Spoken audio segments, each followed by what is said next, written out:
Good evening. I'd like to call to order the September 8th public hearing for the City of Tampa's Architectural Review Commission. Welcome, everyone. I'm Ted Kempton, Chair of the Commission. If you are here to present a project, you will have limited time to make your presentation, so we suggest being thorough but concise. When coming to the microphone, you will need to identify yourself and your relationship to the project. The commissioners will not ask any questions during your presentation. Your project should be presented in the following order: site plans, elevations, architectural details, wall sections. Staff will then present their report. We will then ask for public comment. Please state and spell your name clearly if you are here to speak for or against a project. Your time will be limited to 3 minutes, so take some time now to summarize your comments, because 3 minutes goes by very quickly. Following public comment, the commissioners will ask questions in the same order as the presentation. Next, the applicant will have 5 minutes for rebuttal. The public hearing will then be closed. After the public hearing is closed, no further testimony can be given. The commissioners will then discuss the case and will make their decision based on Chapter 27 of the City Code of Ordinances, the design guidelines, the Secretary of Interior standards, Historic Preservation Development Review Committee comments, and the testimony given at the public hearing.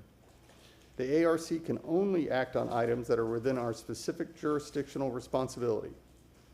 Owner agents are independently responsible to obtain any appropriate permits and/or approvals. If you haven't already done so, please silence cell phones. And starting on my left, we'll introduce the commissioners. Elena Ketchum, Attorney Representative. John Prokop, I practice architecture. Brian Hammond, architect. Dan Myers, architect. Carol Post, I'm the Public Policy Representative. Tim Jones, contractor. Also in attendance, we have city staff, Dennis Fernandez, Ron Vila, Jared Varnum, welcome, Alexis Guzman, and our attorney, Dana Crosby Collier, and then also David Jennings from the building department. Okay. All right, so I'm looking for a motion for minutes. Motion to approve the August 4th minutes, and I guess the August 6th minutes as well. Yes. All right, we have a motion, not seeing any discussion. All in favor signify by saying aye. Aye. Motion passes. Good evening, Commissioners. Dennis Fernandez, Architectural Review and Historic Preservation Manager. Welcome to this evening's public hearing, and also joining us are applicants and the public who are participating this evening. Just a couple brief announcements. First of all, we will be holding 2 additional hearings in the month of September. This Wednesday, September the 10th, and then a week from Wednesday on September the 17th to accommodate this cycle's caseload, and we appreciate you working with us on that additional public hearing so that we can meet our requirements in the code. Next, I do have the staff approvals for August 2025 to add into the record. We can accept those by motion at the end of the hearing. In your packets is the most recent version of the Tampa Bricks and Mortar newsletter. This month featuring information on the Interstate Historic Preservation Trust Fund grant program, which is going to be our subject of preservation in progress. However, before we get to that, I did want to take a moment to welcome Jared Varnum to the staff. I think we had sent out a welcome earlier in the week electronically.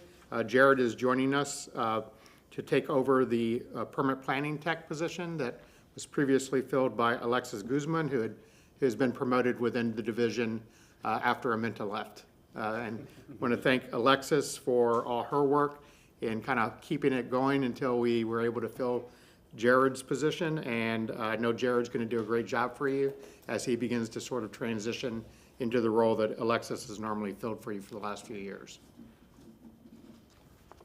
With that, moving on to Preservation in Progress, which is our monthly installment to educate and highlight historic preservation in the city of Tampa. As I said, this month we are featuring one of the programs that the Architectural Review and Historic Preservation Division does administer, and Ron's going to be presenting that for you. Good evening, Commissioners. I'm a planner with Historic Preservation. And as Dennis stated, as part of the bricks and mortar, we had featured the Interstate Historic Preservation Trust Fund, and I'd like to expand on that through our preservation in progress. So this month's preservation in progress is the Interstate Historic Preservation Trust Fund, which provides grants to the homeowners and low interest rates to commercial properties owners for rehabilitation of period structures. The program is known as IHPTF.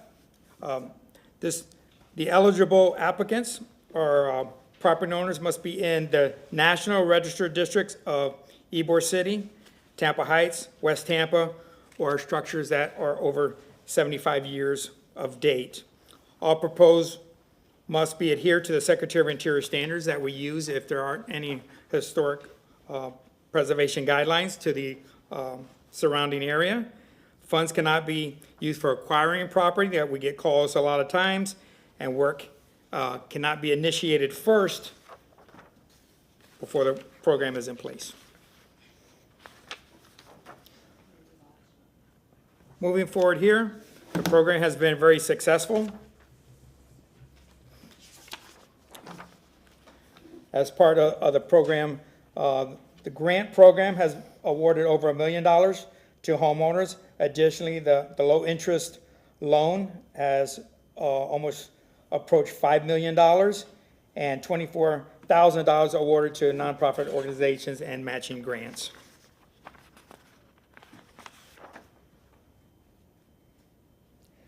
The purpose of the trust fund program is to enable the owners of historic properties to preserve the character and the structures of the properties by providing exterior preservation funds for eligible property owners. These funds must be used for the exterior of the properties that is visible from the right-of-way, so those funds are put back in place for the benefit of preservation. The the 3 districts that are eligible is Tampa Heights, West Tampa, and Ybor City, that if they're in the national district, they could come forward and get some of the money available as they move forward. This is an example that took place in Ybor City. This was for the Charlie Wall House, better known for the Charlie Wall House, for re-roofing the shingles and for some exterior repairs to the perimeter wall. This is, I guess, the biggest example of the funds being available. This is within Tampa Heights. You see on the right-hand side the house that was really deteriorated, and they were looking at demolition. Instead of going towards the demolition route, those funds were available and helped the house move forward to the picture on the left. And then another example in the last district. So it's West Tampa, Ybor City, and Tampa Heights. And this is an example of a brick structure in Tampa Heights that came forward for wood window repairs, which is obviously a big component of the success of the project moving forward. And, you know, a lot of times in front of you are the windows are one of the examples of a period appropriate material that can be viewed from the inside and the outside. So it's very important to get that right. And this is what was on Hughes Street coming forward. That concludes this month's preservation in progress. And you could look at this online through City of Tampa Historic Preservation and through the bricks and mortar as well. Thank you.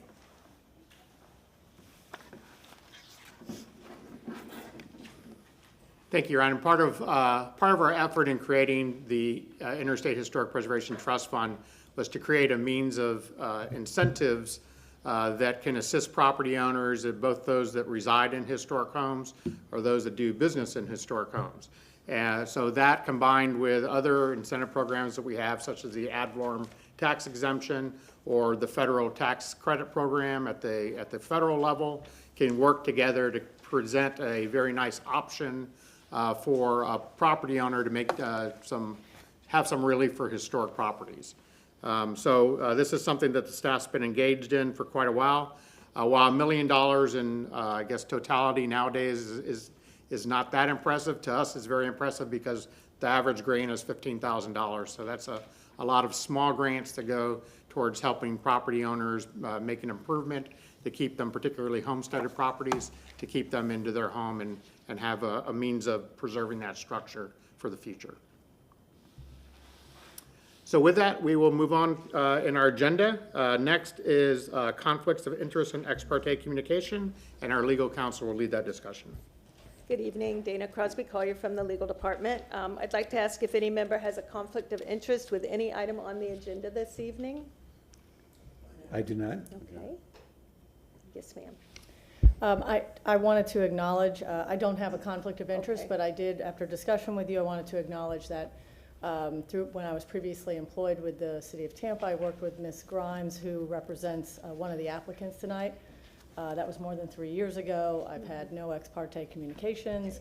I've had no prior knowledge of the case or any of its facts, and no reason that I can't be impartial or make a fair decision. Thank you. And on that note, has any member engaged in an ex parte communication regarding any item on the agenda this evening? I have not. Okay, great, thanks. Thank you. With that, we do have one continuation to act upon. This was a continuation to balance out the caseload this month.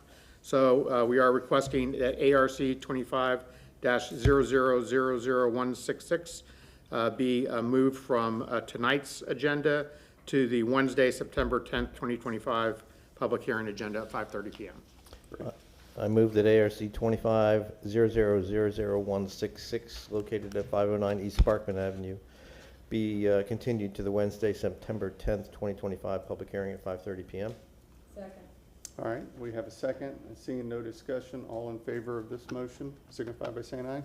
Aye. All right, motion passes. Thank you. With that, we are ready for our swearing. Anyone in the audience who's going to be presenting or providing testimony at this public hearing, if you could please stand and raise your right hand for the swearing.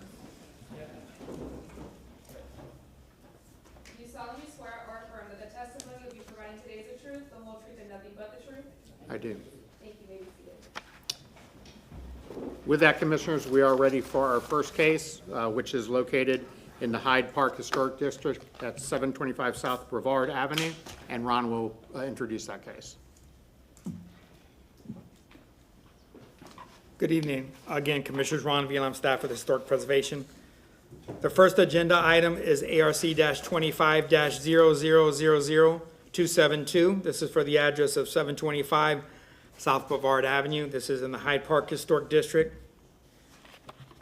The primary structure is contributing. It dates back to 1906. The zoning associated with that parcel is RS60. The existing square footage of the primary structure is 3793. They are requesting an addition, as this moves forward this evening, of approximately 672 square feet for a total of 4435. The request this evening is twofold. They have a variance coming forward for a front yard setback from 25 feet to 5 foot 8 inches, and a height from 35 feet to 39 feet 1 inch. Also associated with the request is for a certificate of appropriateness for new construction, an addition to the primary structure, a modification to the primary structure, elevating the structure, renovations to that structure with site improvements. The agent is aware of the format for this evening. They're going to come forward to address the variance first. They are asking for 2 variances. Each variance gets 10 minutes, so it's a total of 20 minutes. The variance will be viewed first. You could open it up for questions at that time, go into a motion. You could do separate motions for the variances to see how that's going to be received. And then if the variances move forward and the agent still and the owner still want to move forward, we get into the certificate of appropriateness. As part of the variance request, there are hardship criteria. The hardship criteria is in your packets. You could follow along. They are separate, and they're going to be reviewed separately moving forward. At this time, I'd like to share a photo presentation with you briefly. This is here if you need them as you go through the process of the public hearing. This is the Sanborn map. What this illustrates, and I wanted to get across to you, is the location. The property is on the apex. Once again, it's at 725 Boulevard.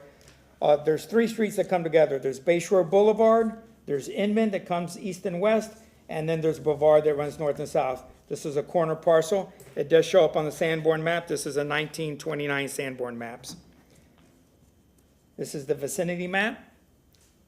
This is showing that the property in question is a contributing structure.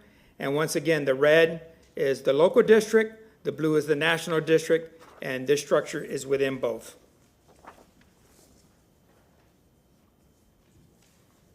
This is showing the property again at the apex of those three streets meeting. And I wanted to share the FEMA map with you, which is here. All along Bayshore Boulevard,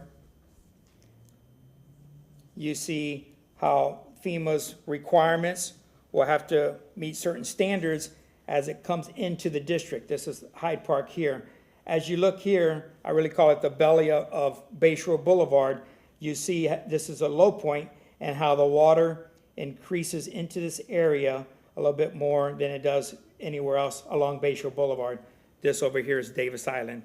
So you have the bay, you have Bayshore Boulevard that runs here, and the property in question is over here. But you see FEMA's requirements, how it comes into the district in the area of the house.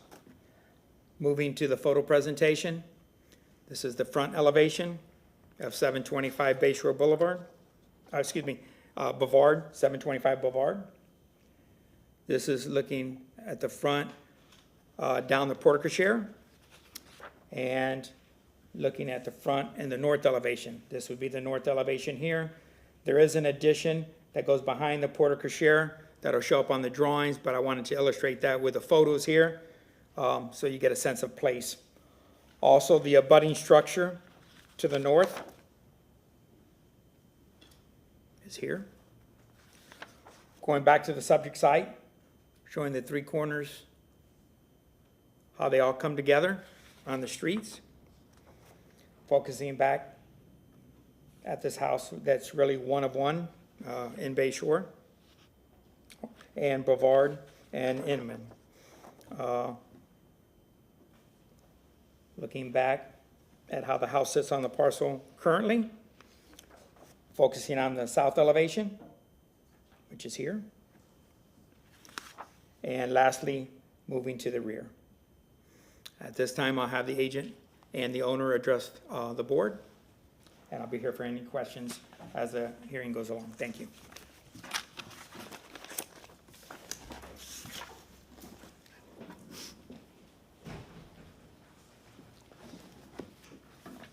Good evening, Commissioners. My name, before you start my time, can you stop the clock? Because I do have a question for you first. I'm Gina Grimes. I'm representing the property owners, Chuck and Candace Corder, on this application. But I have two housekeeping measures that I wanted to discuss with you first. And one of them relates to the amount of time for our presentation. Out of respect for you all, I know you're all volunteers, and I know you have other cases on the agenda. I'm not asking for any additional time. But as you heard Ron say, we have a total of 20 minutes for the two variances and 30 minutes for the certificate of appropriateness. However, the variance is so integral to our request that if we do not obtain the variance, we will not move on to the COA discussion. So what we were proposing, with your approval, is that rather than spending 30 on the COA, that we could spend 30 up front on the variance and then 20 on the COA. I can appreciate that. We would need a motion if the commissioners are in agreement. I think it's worthwhile. This is going to be the crux of the case, so. I move to alter the timing of this public hearing as described by the applicant. Second? Okay. Any discussion? All right. I got a motion on the floor to adjust the timing. All in favor signify by saying aye. Aye. All right, it's unanimous. Thank you very much. And then the other housekeeping item is that we are going to give you copies of our PowerPoint. It's not the typical PowerPoint. It has a lot of photographs in it, photographs that are not otherwise in the record that you haven't seen yet. So we thought we'd give you the PowerPoint in advance, so as you listen to the hearing, you can go through the various documents, specifically including those pictures.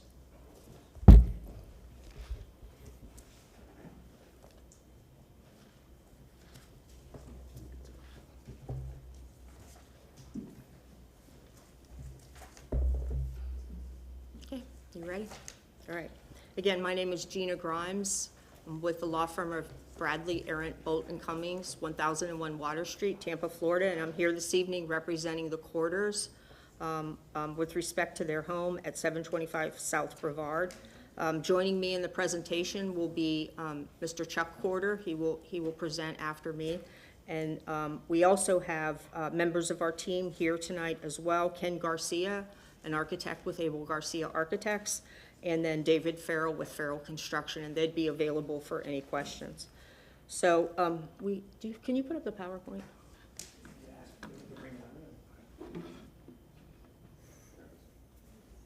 Okay. And how do I move it forward? Okay. As you heard Ron explain, we are requesting 2 variances and a certificate of appropriateness. The first variance is to the height from 35 feet to 39 feet 1 inch, and to the front yard setback of 25 feet, reducing it down to 5 feet 8 inches. And then you have a list of the different alterations that are going to require a certificate of appropriateness review. So also Ron covered a lot of the background information, including the fact that, including the size of the house and the zoning, et cetera. I do want to call attention to one other bit of information that's relevant, and that is the large lot size. This is an 88 by 100 foot lot in Hyde Park, which is somewhat it's not common. That's it's over 9,240 square feet of lot area. The Quarters purchased this home in 2014. Their previous renovation included extensive siding repair and replacement, wind mitigation connections, structural repairs to the second floor, significant structural repairs to the foundation, a new roof, new windows, historic details reinstalled, and then dozens of additional improvements. So I can assure you that after having spent a significant amount of time, effort, and money on renovating this structure after they first bought it, the last thing the Quarters want is to do it again. And they are not here by choice. They are here before the ARC because they have to elevate the home in order to make the repairs. The sole reason for the variance and the request for the variance in the COA is because of the damage from Hurricane Helene. I don't know if you're aware of it, there was 9 feet of storm surge in this area of Bayshore Boulevard. And the damage that they sustained included the fact that their foundation, the piers, sank into the ground 6+ inches. They had saltwater intrusion into all the electrical, mechanical, and plumbing that was underneath the house. They had 2 feet of salt water inside the house. They had, as a result of that, they have drywall and plaster mold and rot. Their hardwood floors are all warped and rotted, and then, of course, all furniture, rugs, appliances, fixtures, everything that was on the first floor, total loss. So given the extensive damage and the cost of those repairs, under the FEMA 50% rule, in order to repair the home, it's required to be elevated. And I do have a letter from the property appraiser's office, referred to as the FEMA 50% rule letter, saying that if the repairs exceed $572,532, that it has to comply with FEMA standards. So that's what's driving all of this. There are 5 factors or conditions that I would like to review with you all up front because they create or contribute to establishing a hardship or practical difficulty. And the first is it up there? Yeah, go back to the Elmo. No, right, this is it, that's it. The first factor I'd like you to consider is the Vulnerability Assessment Report of 2025. This was a study that was just issued in April of this year. that address the potential impacts due to sea level rise, excessive rainfall, and storm surge. And as in that report, it states that the coastal waters in the area have already risen 7.8 inches since 1946, and the Resilience Coalition predicts you could see up to 3.5 feet of sea level rise by 2060 and up to 8 feet by 2100. So the report also identified this area of Bayshore, the Upper Bayshore Boulevard area, where the subject property is located, as a high-risk area that could see, quote, regular high tide flooding as soon as 2040. So that's not just storm surge flooding, but that's flooding whenever there's an unusual high tide. And unusual high tides in Florida occur quite frequently. So this is an area that is, that deserves some a specific attention. So the quarter home is located in a FEMA zone referred to as VE, and this FEMA zone requires the base flood elevation. In other words, the BFE, as I'll abbreviate it. It requires the base flood elevation of 13 feet, and the city requires a design flood elevation, a DFE, of 14 feet. So per the city's code, the bottom of the lowest horizontal structural member is required to be at or above the design flood elevation. So not just the finished floor has to be at the DFE, but the lowest member of the structural membrane has to be at or above the DFE. In addition to being in a VE zone, the quarters home is also located in what FEMA refers to as a limited wave action zone, or referred to as LIMWA. So a limited wave action zone is where the waves are fast moving and can cause excessive damage. They expect waves of 3 feet or higher in the LIMWA areas. And this condition is really important because the wave action will cause the flood heights to be further elevated on top of the storm surge, thereby necessitating additional height in order to stay safe. So on top, in the VE zone, on top of the 13-foot storm surge, you could see 3-foot waves. And this additional wave action is one of the reasons that we are requesting to elevate to a higher BFE and DFE standard. It was the wave action during Helene that crested at the corner of Swan Bayshore and Brevard, and there was a 6-foot masonry wall that was collapsed as a result of this wave action in the LIMWA zone. So the third condition that contributes to the hardship and practical difficulty is the steep grade differential. You'll see here that the grade elevation at the top of Brevard at Swan is plus 12 feet. The grade elevation at the top of Inman at South Boulevard is plus 18 feet. But the grade elevation of the subject property is 5 feet 7 inches. So that's a grade differential of 6.5 to 12.5 feet. That's a lot. That's a huge grade differential. So all that drainage from all those houses on Inman, Fielding, and Brevard runs downhill and then pulls in front of the quarters house. And then on top of that, there's a stormwater outlet right in front of their house. And as we all know, the stormwater outlets are intended to drain the stormwater out of an area, but what happens during storm surge? It acts as an outfall, and the storm surge backs up into the storm drains and further floods those areas, exacerbates the flooding that's already occurring through the storm surge.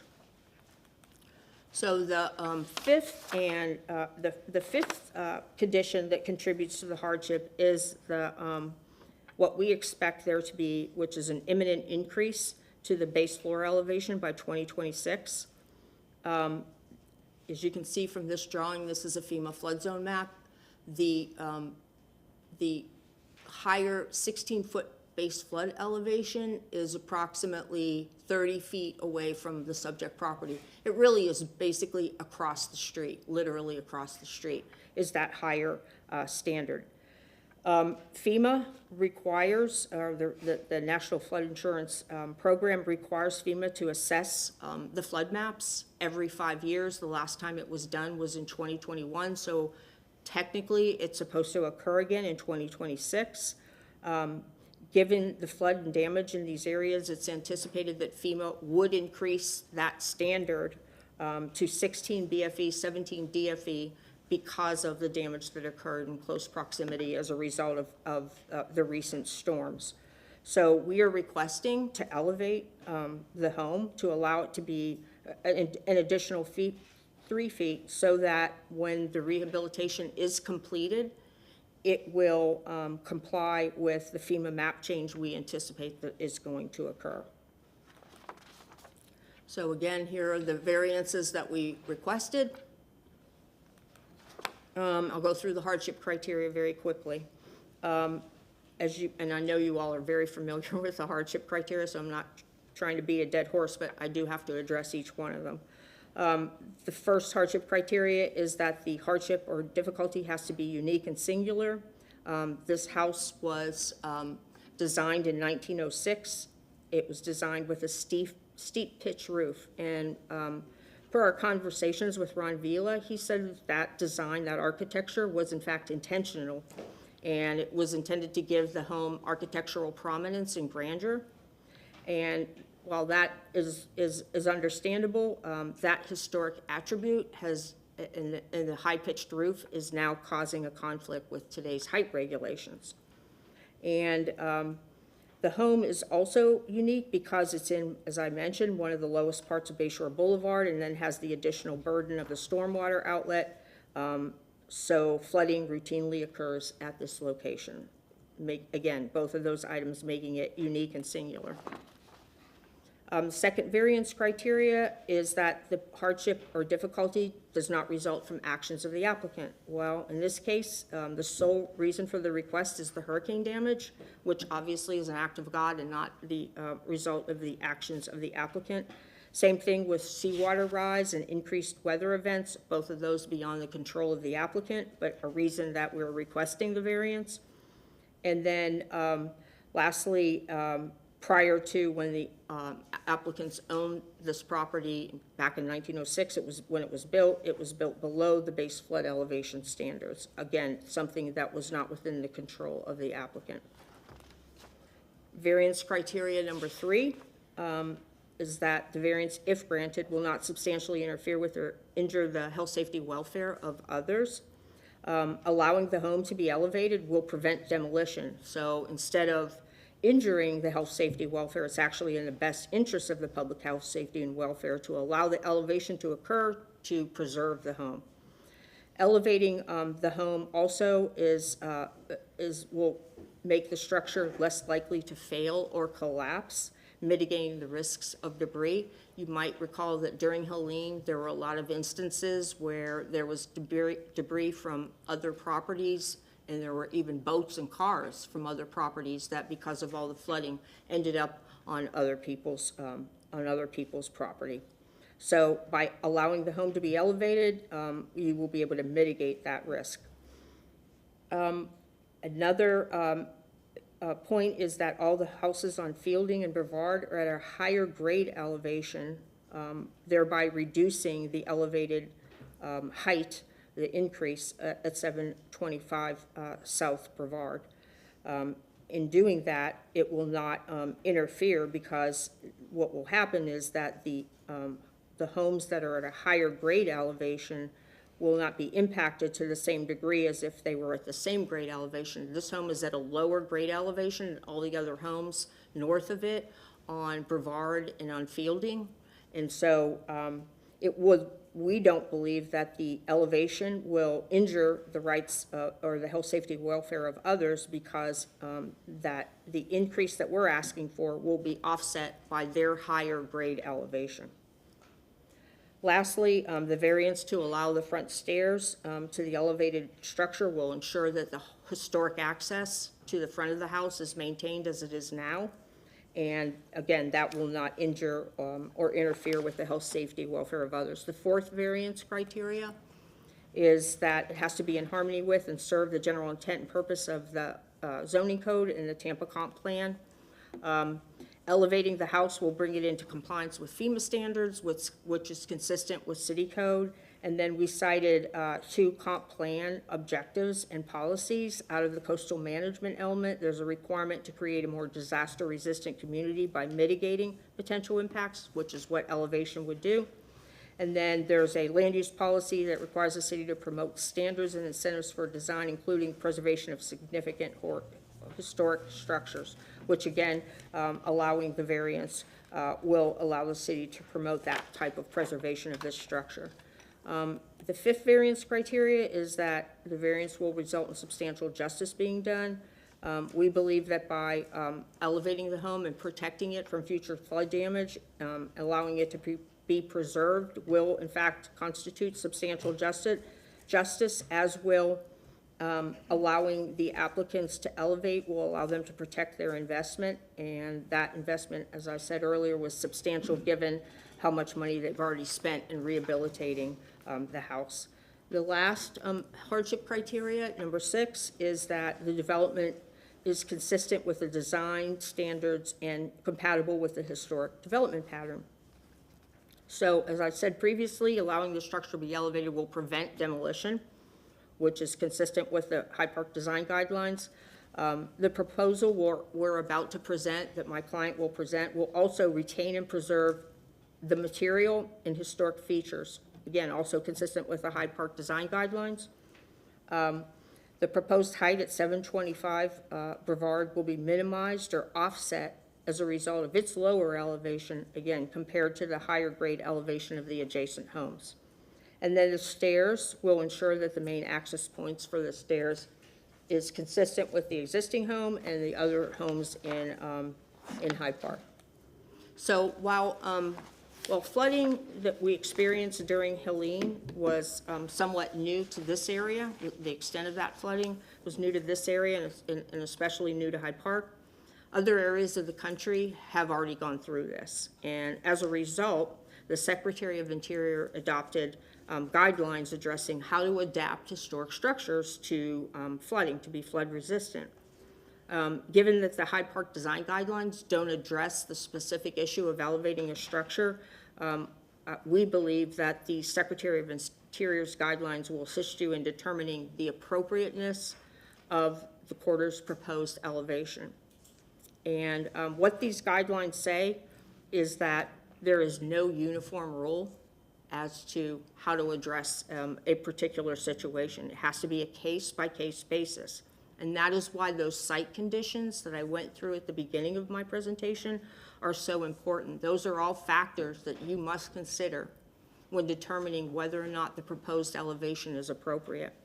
And I highlighted 2 other statements from the guidelines. One is that the treatment that might not otherwise be considered when you're considering these types of cases may be acceptable in the context of adapting the property to flooding hazards. So basically what it's saying is that there might have to be some leeway given that you wouldn't ordinarily give when it's a situation where there is, you're trying to adapt a historic structure to flooding. There's another statement in the guidelines that says that the adaptation treatments should increase the building's resilience to flooding risk as much as possible. Therefore, elevation should increase the home's resilience as much as possible, again, supporting our request for additional height. I do have a binder that has the Secretary of Interior's guidelines that we'd just like to put into the record, or you can, review it if you so desire. The guidelines also provide examples and recommendations on how best to implement the guidelines and standards with respect to specific issues like elevation. So when it comes to the elevation of the structure, the height of the elevation, what they recommend is to identify and retain certain things like massing, size, form, proportional relationships. And then it's also recommended that you use these existing attributes and features, such as a large lot size, which we have, such as tall building height, which we have, and stairs and steps and a visible foundation, all of which we have, that you use those to minimize the impact of the alterations to the historic character. And I think you'll see in our presentation that we have in fact done that. And then here's a really good example of a very large structure that, because of its size, the change in elevation from in the top picture to the bottom picture is less noticeable due to the massing and the horizontal orientation and the scale. And then when it comes to site alterations, what's recommended by the guidelines is altering the landscape by using raised planters or landscaping to reduce the amount of the new foundation that's visible. And you're gonna see that's also exactly what we've done. And then regarding access, the guidelines recommend that we break up the run of the stairs with a landing or changing the design when there is a long run of stairs required because of the change in elevation. And that's in fact what we had to do in this case, is we had to incorporate a landing in the long run of stairs that access the newly elevated structure. So with that, I'm now going to turn it over to my client, Chuck Porter, and he is going to provide you with a lot of additional information that will support the variances and the certificate of appropriateness. Just right there, yeah, that one. You can't see it, you have to look up the rest. My name is Chuck Corder. I'm the owner of 725 South Brevard Avenue. I'm going to take you through a little bit of, some of it's a little bit repetitive, but it's important that we, really educate you on the site conditions and what it is that we're asking for, because it truly is a case of, either preserving this house or tearing it down. We do not want to tear this house down. It is an option, but it's really not something that we're hoping to do. These are existing site conditions, but I want to start with showing you the house when we bought it, because it is important to understand that we have taken this house that was very poorly kept. It was dilapidated, run down, there were structural issues, there were a lot of windows missing from the historic structure, a lot of alterations that were made that were non-conforming, and we found the Berger Brothers picture from the early 20s, and we did our best to actually replicate exactly what the house looked like when it was built in 1906. And those renovations and preservations, they go all the way through the inside. The glass doorknobs, push button, light switches. We tried to really preserve this home and bring it back to what it was in 1906. So my point in telling you all this is, again, we're not looking to tear this house down. Clearly, it's the only other alternative if we don't get this variance, but it's certainly not something that we're hoping to do. The City of Tampa vulnerability study that Gina mentioned earlier, this was put out earlier this year. I'm sure the city spent millions of dollars on it. It's 200 pages long. But it does specifically call out our corner. You can see where it highlights that arrow pointing basically right at my house. And what this page says, and there's many pages that refer to this specific area of Bayshore and our corner specifically, is that stormwater inlet right there. The street is about 3 feet above sea level, so the bottom of the stormwater outfall piping is probably at or below sea level. And what the study says is that we should expect to see regular high tide flooding by 2040. That's 15 years from now. That's nothing. We do get regular stormwater coming up, not outfalling, but backflowing to our property on a regular basis, and that's now. That's not 2040. The storm impact surge on Bayshore, I'm here because of Helene, but I'm going to show you some images, and you'll see that this is a repetitive loss area. Helene was the final straw, but it wasn't the beginning. I'm skipping through this because it's from the vulnerability study and from the City of Tampa, but I think there's more important things, and my time is running out.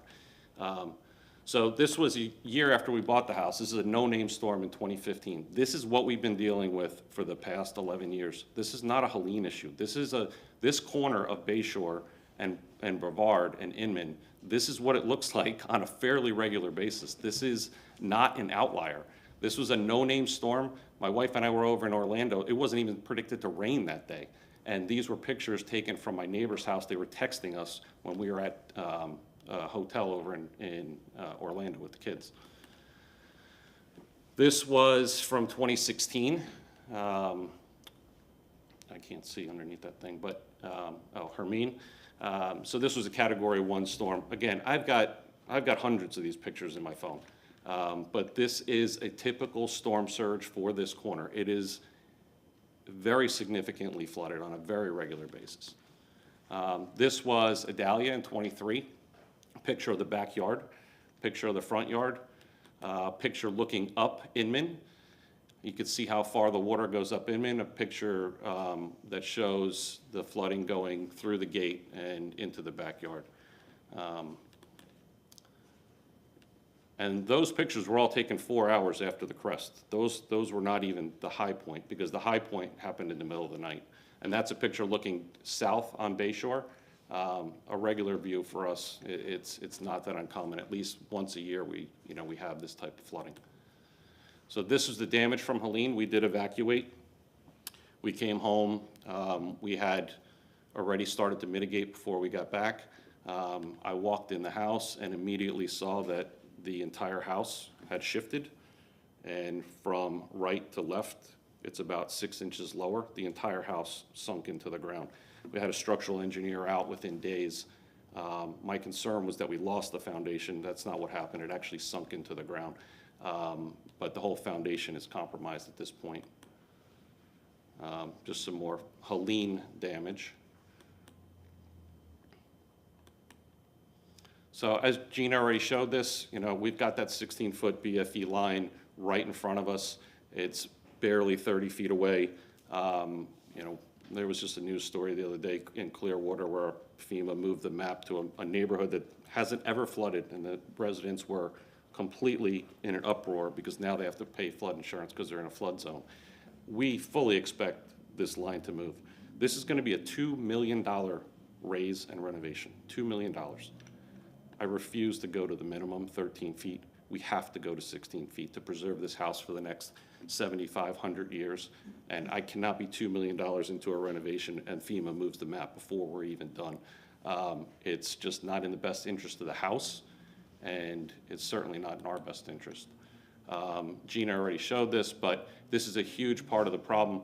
All the water from the neighborhood comes rushing down. There are times when Inman looks like a river, literally like waves cresting on Inman from normal rainstorms during the summer. FEMA has already deemed everything right across from us, which we're at 5.7 feet of elevation at our ground level. At 5 foot 9 inches right across the bay, they're already at 16 foot BFE. So we fully expect that map will move and we will be at the 16 foot BFE sooner rather than later, certainly within the time period that we own the house. There aren't a lot of precedents along Bayshore. This is the one that stands out the most. This is the Bigelow Helms Mansion, which was moved to Bayshore and elevated. This was done quite a few years back. I'm going to skip through some of this stuff, but these are the line drawings and elevation differences, proposals, proposed elevation. One of the key factors, too, in design, if you notice the porte-cochere, when we raise the house, the porte-cochere will be exactly the same height that it is now, which will help to maintain that historic presence.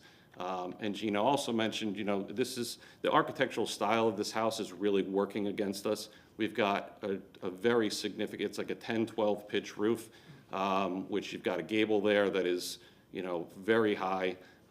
So, if it was a different roof line, we would be having less of a conversation. But the roof line itself is presenting some challenges and causing us to really ask for this 3 foot. We noticed it at 39.1. It's actually 38.11 is what we really need. So we're a few inches below what we noticed.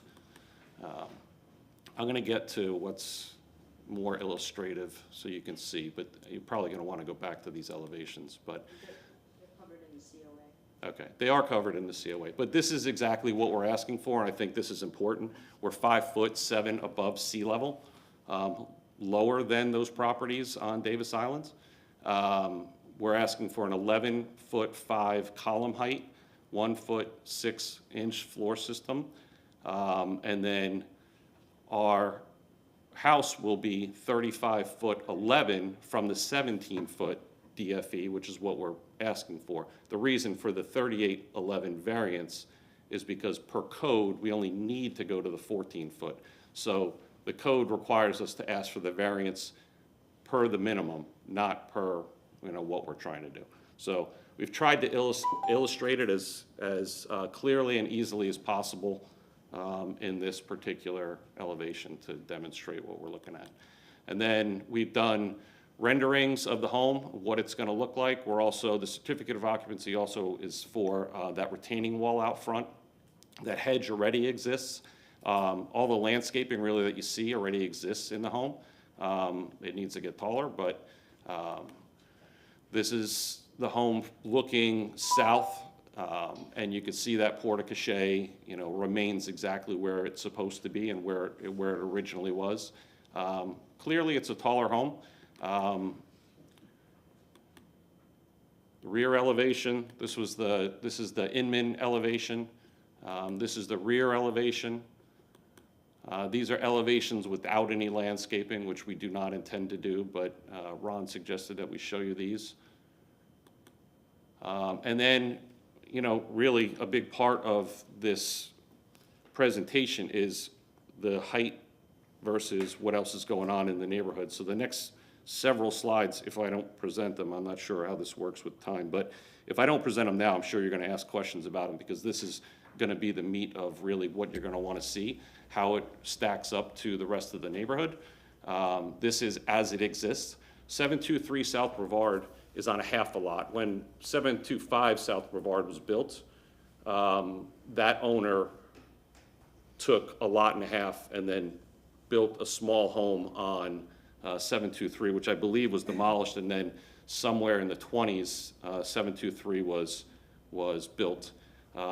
723 South Brevard, even though it's on a 36-foot wide lot, is actually larger in square footage than what we have currently. It's deeper. Our house is wide and not quite as deep, but it is, it's a little bit smaller square footage-wise than the house next to it. So this is the existing and proposed elevation. The existing is obvious. This is a picture taken from Inman and Bayshore, essentially, looking up Brevard. You can see Sir. that the relationship, go ahead. How much more do you have left? Because you've gone over time. I mean, I've got a couple more slides illustrating the height comparisons. We can just deduct this time from the COA so that we won't run Okay. over. I don't want to ask for additional Well, and then time. here's my question. We gave you extra time for both variances, but I haven't heard anything about the, you have two variances, right? Right, the stairs. Yeah, I haven't heard anything about the stairs. He has, there's a sketch in here that's coming up. Yeah, the stairs only a are couple more irrelevant if the sketches height left. doesn't get approved. The stairs are only needed if the height gets approved. Okay, so take 2 more minutes. Okay. And then let's wrap All this right, up. got it. All right, so this is existing and proposed. So you can see the height relationship between the proposed and the neighboring property. That's very accurately depicted. These are line drawings, which, they show different in the line drawings. Clearly, that house at 723 South Brevard in a line drawing looks minuscule compared to, the way that it looks in an actual photograph. But we're anticipating that the house at 723 South Brevard is going to have to be raised. Those people moved out a week after of Helene. They went straight to Colorado and abandoned the house, basically. They've had it for sale for 6 or 7 months with 5 price reductions. The house is worthless because whoever buys it has to do exactly what I'm doing. So the house will have to be raised at some point for it to be of any value. So we have shown it at the 13-foot BFE, which is the minimum. And then we've shown at a new house being built there, which is a very strong possibility, at 13 and 16 foot, which would put them right next to where we're at. Also visible from our house, from our front yard, we can see the Bank of Tampa building, which is 550 feet away. It's 9 stories. So, you know, what we're asking for, I don't think is totally inappropriate for this part of Bay Shore. We are literally the first single-family home that you see when you come out of downtown. So we believe it is appropriate for this area. So you want to do this? You want us to go into the steps, or? Did you have the next drawing, the drawing? If you've got one more drawing, All show me right, one more drawing, and then we're gonna. this is the drawing for the steps. The step variance is a moot point if we don't get the height. And the steps are only required because of the height. That's the variance request. We're requesting to build the steps so that they would, you know, gain access to the home. Okay, thank you very much. All right.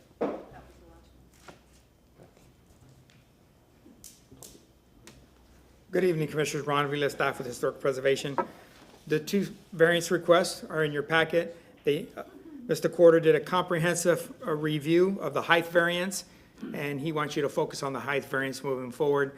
If the height variance passes, then let's go into the stairs. There are 6 letters of support. The letters of support go to the variances, both variances, and for the certificate of appropriateness, so I wanted to introduce that into the record as well. They're already in there. Yeah, they're already in there. And then also, we have Mr. Dave Jennings. He's with the building department. He's a manager with the building department to answer any questions along with myself. So please focus on one of the variances. I would focus you on the height variance first, have that discussion, and then move into it. The motion, and then if that passes, go into the stair height variance as well. Okay. So I have a question for Dana. So there'll be 2 separate motions, Yes, sir. and we need to ask all the questions, even for the stairs, during the question and answer period. Yes, go ahead and take them up as a whole as it was presented, and then you can do 2 motions at the very end when you're ready. Okay, great, thank you. Okay, thank you for the report. Is there anyone here in the public who's here to speak for or against this project? Please identify yourself.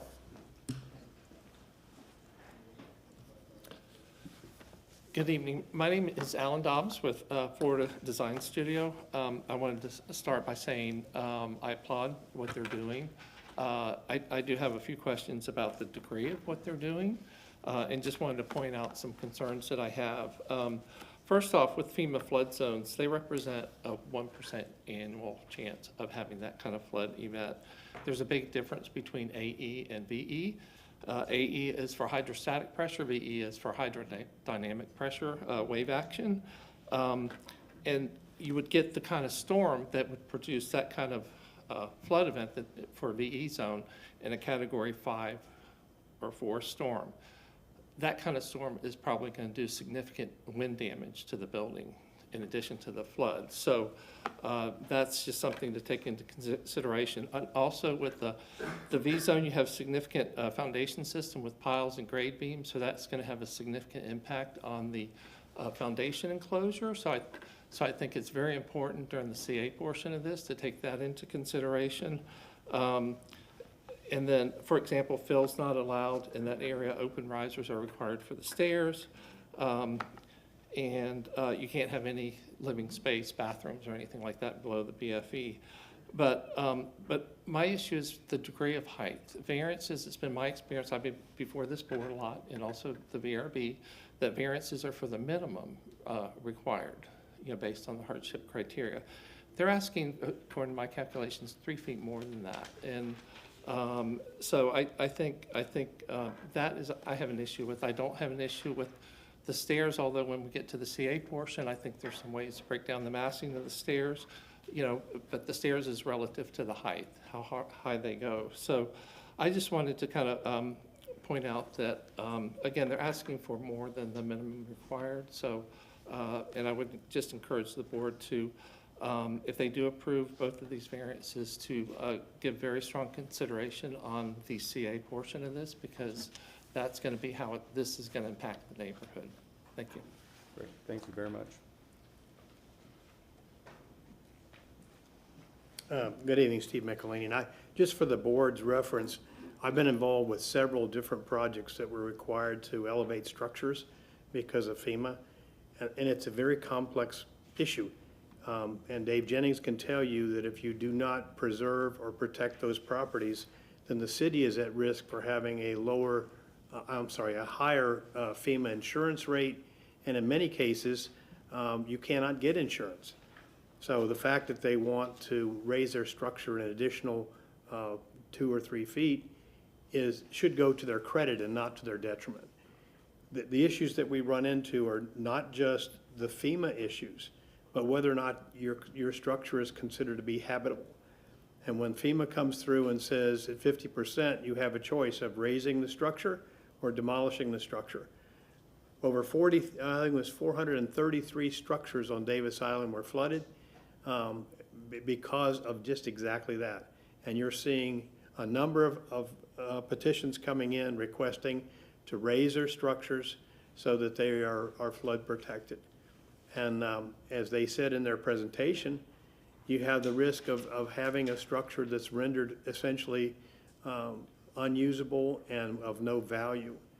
And speaking with the property appraiser's office, they're very concerned about what this does to your tax base if you do not raise structures and protect them.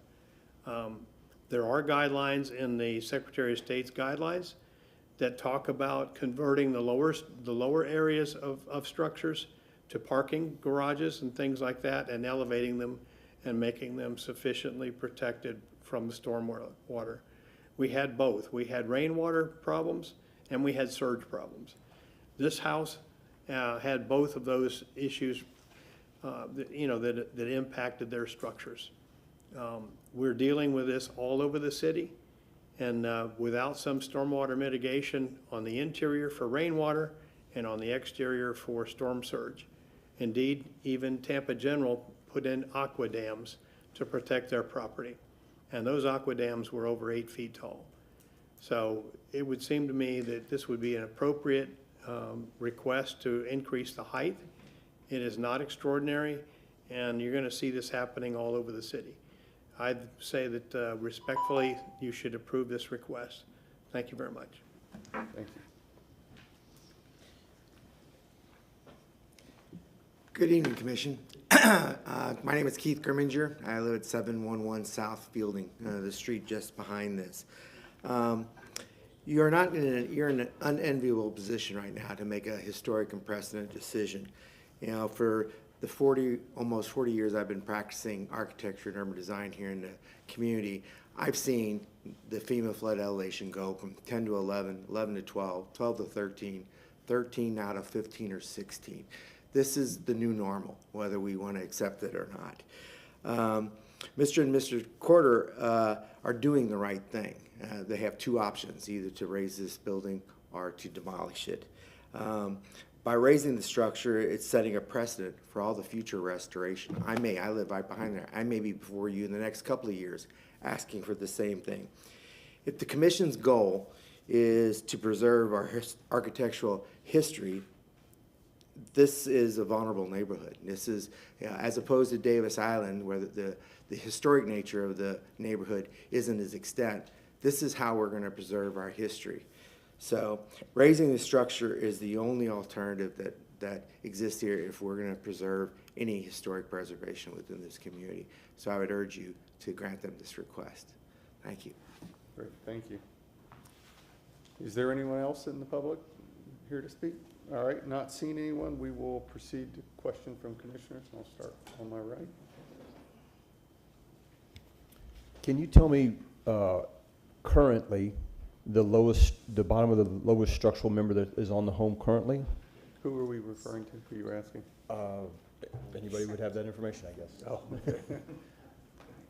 I'll take that one. Okay. The finished floor elevation is 7.5 feet, and it's a 12-inch floor system. So we're at, 6 foot 6 inches. 6 foot 6 inches Okay. above sea level. Okay. And you're proposing that you're going to raise the home how much? 11 feet.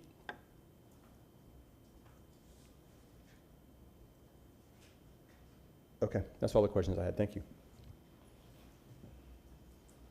Good evening, thank you. I appreciate the comprehensive presentation. A few questions looking, and it might be for the applicant or staff. I'm going to focus on just the impact for the imperviousness of the site relative to this stairwell pressing out, encroaching.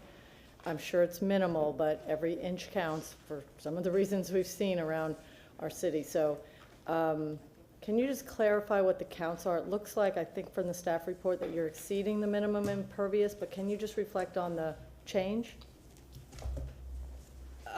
Do you have that? The current pervious area is 3,274, and the city's requirement is 2,396, so we're about 1,000 square feet over the minimum requirement. So the third, After the improvements. is That's that after. What is it currently? How much are you impacting with your changes? I don't know that we have that calculation, quite honestly. It is minimal, because the only additional impact that we're adding the only additional impervious surface that we're adding is the extension of the stairs and the retaining wall. Okay, that was my second question. So I do think that the record should reflect at some point the impact, even if it's minimal. Sure. I think just to ensure that that there is acknowledgement of a reduction of impervious by X amount. But that was the second question. It looks so the encroachment of the stairs will create new impervious. But when I look at your, from the staff report, A32, sheet A32 or A31 of your site plan, it's showing boxed areas in the rear and on the side. What are those reflecting? 'Cause Those are reflecting the addition. I'm not But it's looking not- at what you're it's- looking at, but That's what I'm trying to reconcile. there's additional impervious for the stairs and the retaining wall. There is a boxed area that shows where the addition is being improved, but that's already impervious. That's the driveway. That's on the side. That's on the north side. And then there's something in the rear. That's the question, is Oh, there it's- any more it- impervious Sorry, it's not, intrusion? no, those are reflecting the stairs, which are elevated, the deck to get into the house. Okay, so it's improvements, but not. It's improvements, but not impervious surface. Okay, It is a great. little confusing, sorry. No problem, thank you. And then last is probably a staff question. So if the variance for the setback to accommodate the stairs is granted, is the variance then specific for the width of the stairs out to the street line, or is it for the entirety of the perimeter of Brevard? It's going to be as indicated on the site plan that's presented tonight. Okay, so it would, It's contained to that, it and would I just- think somebody mentioned that it's the minimum, the variances, review the variances as presented, and if there's any discussion, you could put different parameters on it. But in working with Mr. Corder's team, I think they're asking for the minimum. The stairs, as the stairs come out, there's already a walkway that comes from the sidewalk up there, so there's not additional impervious at that area. right. I think that's an important note to clarify, because the optics are a fairly egregious encroachment in terms of the variance request, but it's narrow. It's confined to the walkway that's there now. Got it, thank Okay. you. Yeah.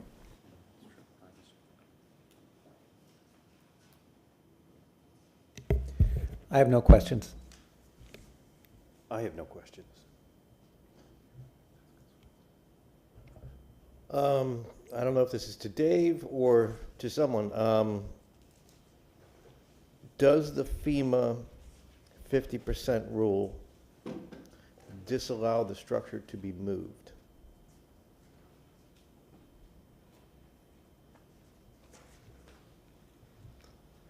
Dave Jennings, Assistant Building Official, Floodplain Administrator for the City of Tampa. Movement or elevating, the 50% rule just requires a structure to be elevated above the design flood elevation to be compliant with flood regulations. Placement or movement, you can move this around, however, the elevation is still going to be required for the structure itself.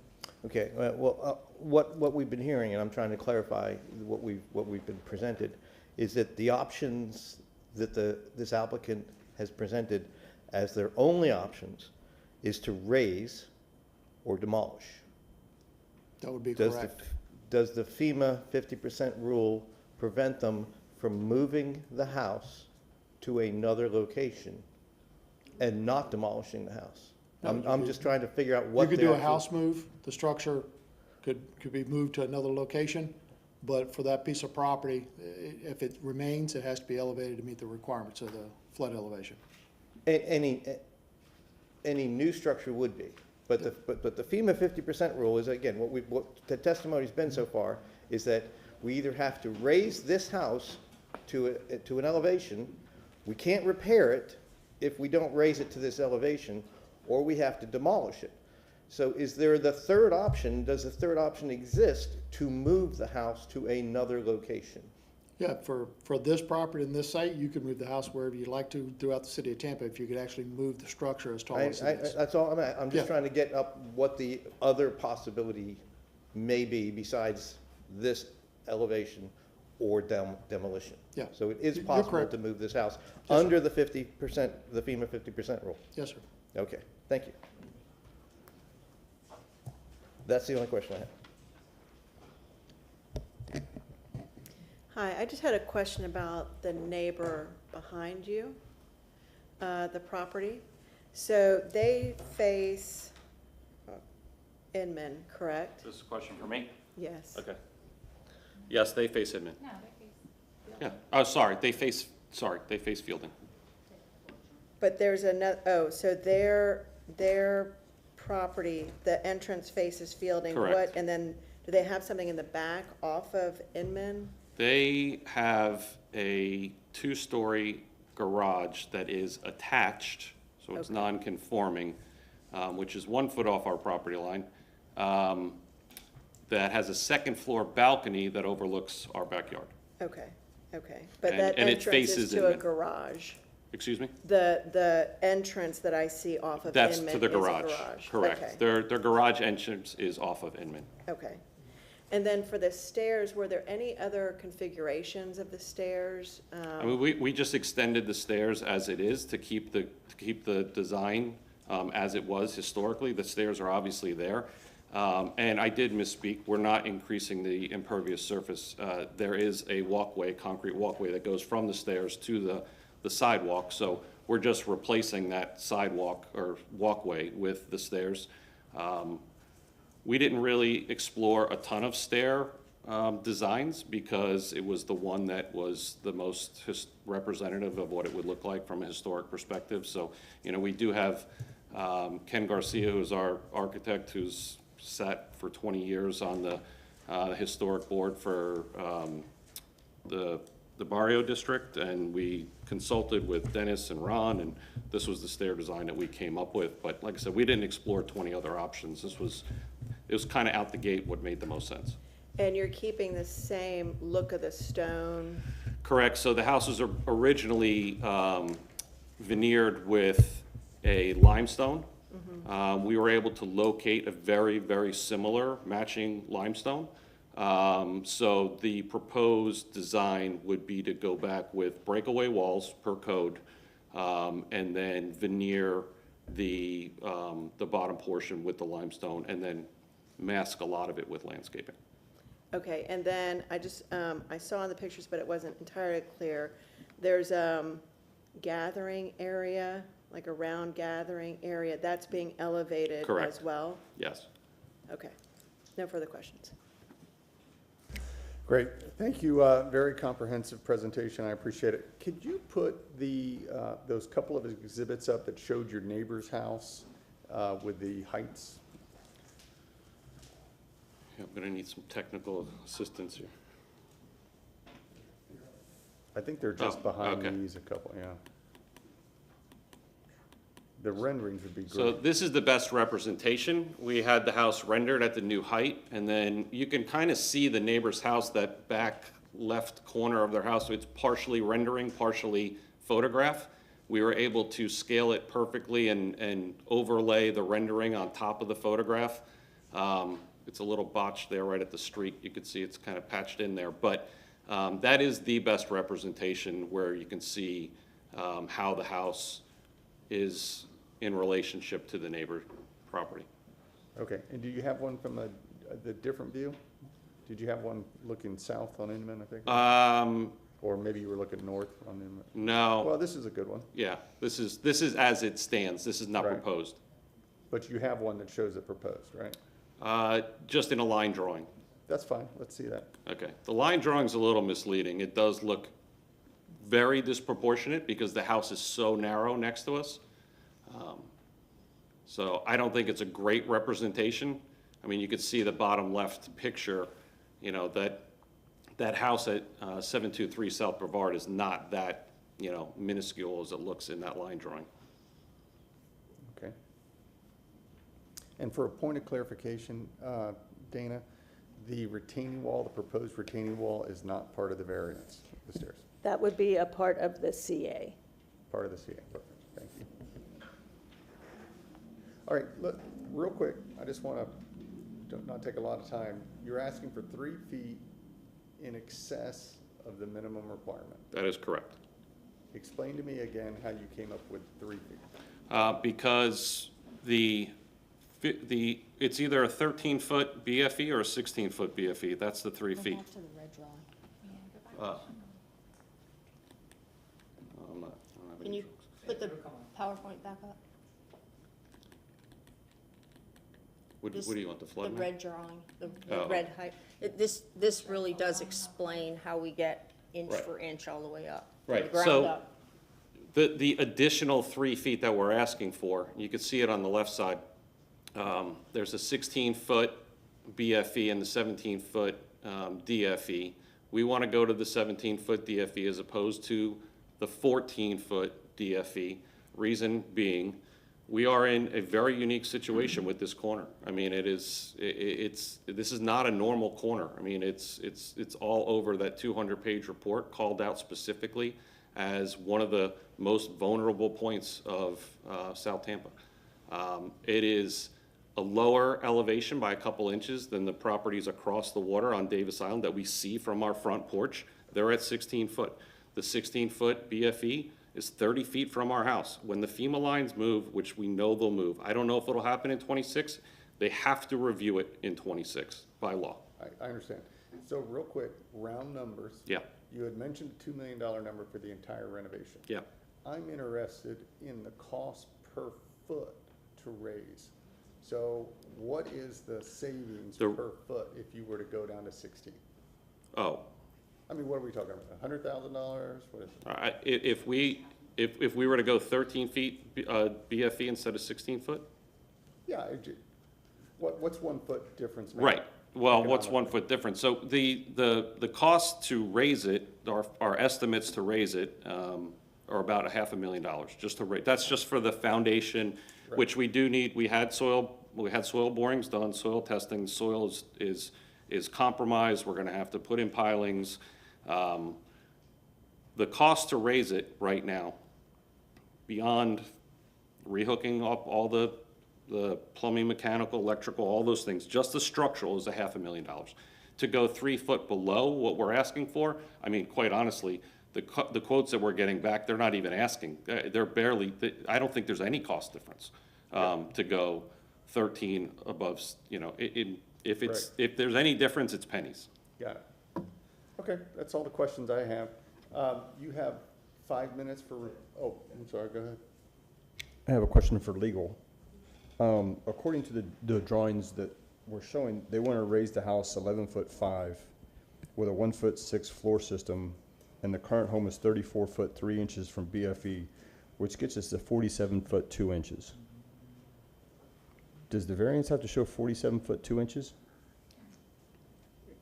Their request is 35 foot to 39.1. Under their report, they said that the actual height of the new structure will be 38 feet 11 inches. I can answer that question. You might want to ask the applicant. Yeah, the variance, the height of the home is measured, not just my home, any home, the height of the home is measured from the DFE. It's not measured from the ground elevation, It's not measured from the finished floor. Dave Jennings can correct me if I'm wrong, but the height elevation is measured from the DFE, the design flood elevation. The 13-foot BFE requires a 14-foot design flood elevation. Our variance, our height is measured from the 14-foot DFE to the top of the roof. That is what we're asking for. And the reason it's 3 foot 11 inches is if we were to go to the 13-foot, it would be, we'd still need an 11-inch variance, but we're asking for basically 3 foot and 11 inches over the allowable height. We would need 11 inches no matter what. But we're asking for 3 foot 11 over what is required so that we can get it out of harm's way. Mr. Jennings, is that correct?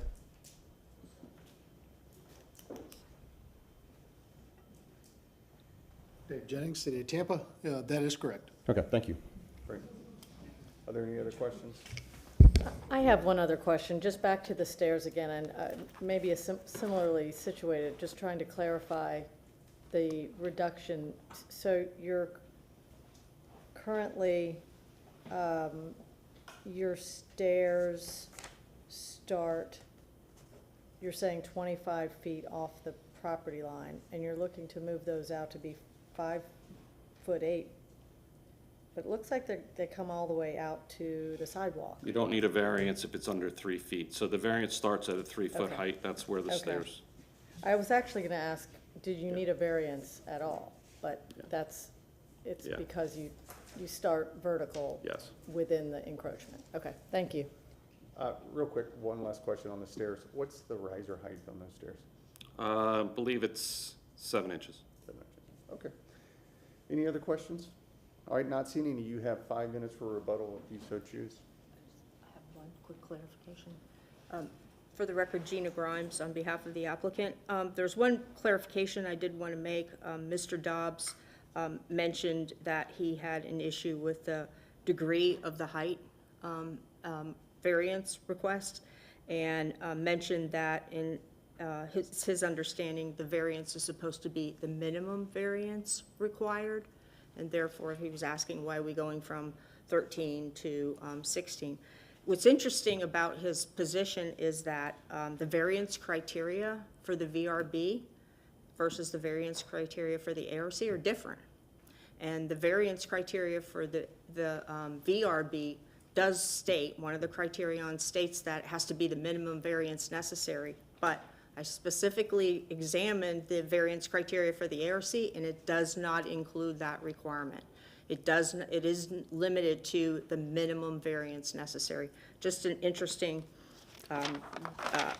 distinction between the two variance criteria, but I understand why he brought it up. I just want to say very quickly that we believe that additional height is justified by all of those unique circumstances and conditions that we outlined: the lower grade elevation, the stormwater outlet, the VE zone plus the LIMWA zone, the vulnerability assessment report, and then the likely increase to the BFE when FEMA updates its maps. Because of those conditions is why the variance is necessary. And we believe the only evidence that you've received tonight supports the variance. The staff report finds it consistent with the guidelines, which is, the staff report is competent and substantial evidence, and so therefore we respectfully request that you prove the variance to the height and to the stairs. I would like to add one additional rebuttal to the objection. It's just really a clarification. You know, it's unfortunate that our neighbors behind us are opposing this, you know, and we don't have a great relationship with them. But they did try to muster up as much opposition as possible for this project. And all of those people have signed letters of support for this project. So their opposition is an outlier, without a doubt. We have tremendous support. The only, you know, neighbor that's here, who's an architect and you know, integral in the city planning, you know, has come out to support us. Other neighbors have, you know, supported us via letters and wished us well, but we have no other opposition within the neighborhood. The neighborhood truly is behind this as far as we can tell. Like I said, there's been an effort to derail this, and it has not happened. Great, thank you very much. All right, at this point, we're going to close the public portion of the hearing, and we will move on to discussion. Floor is open.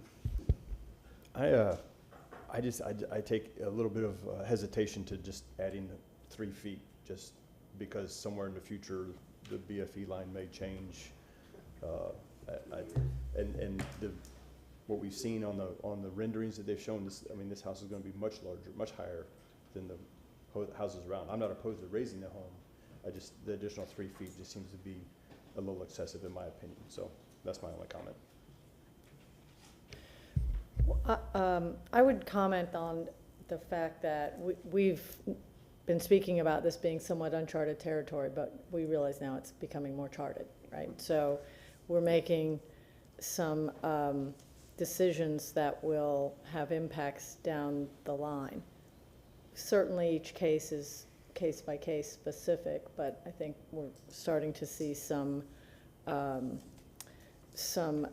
elements that will begin to repeat along for many parts of our historic areas. So I think the thing that moved me, and I recognize my commissioner colleague raised a third element, but whether the option to raise it or demolish it. And in the spirit of our priority is preservation, I appreciate the effort to preserve.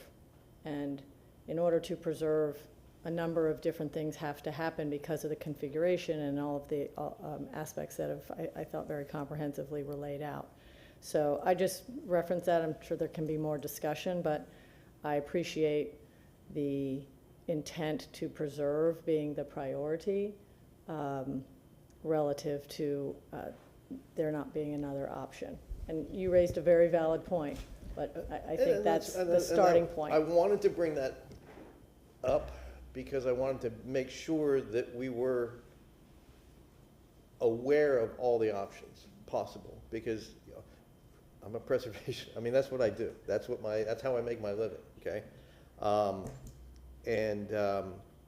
What I'm concerned about is that there are 60, 70, 80 houses all along Bayshore, and even up blocks adjacent to Bayshore.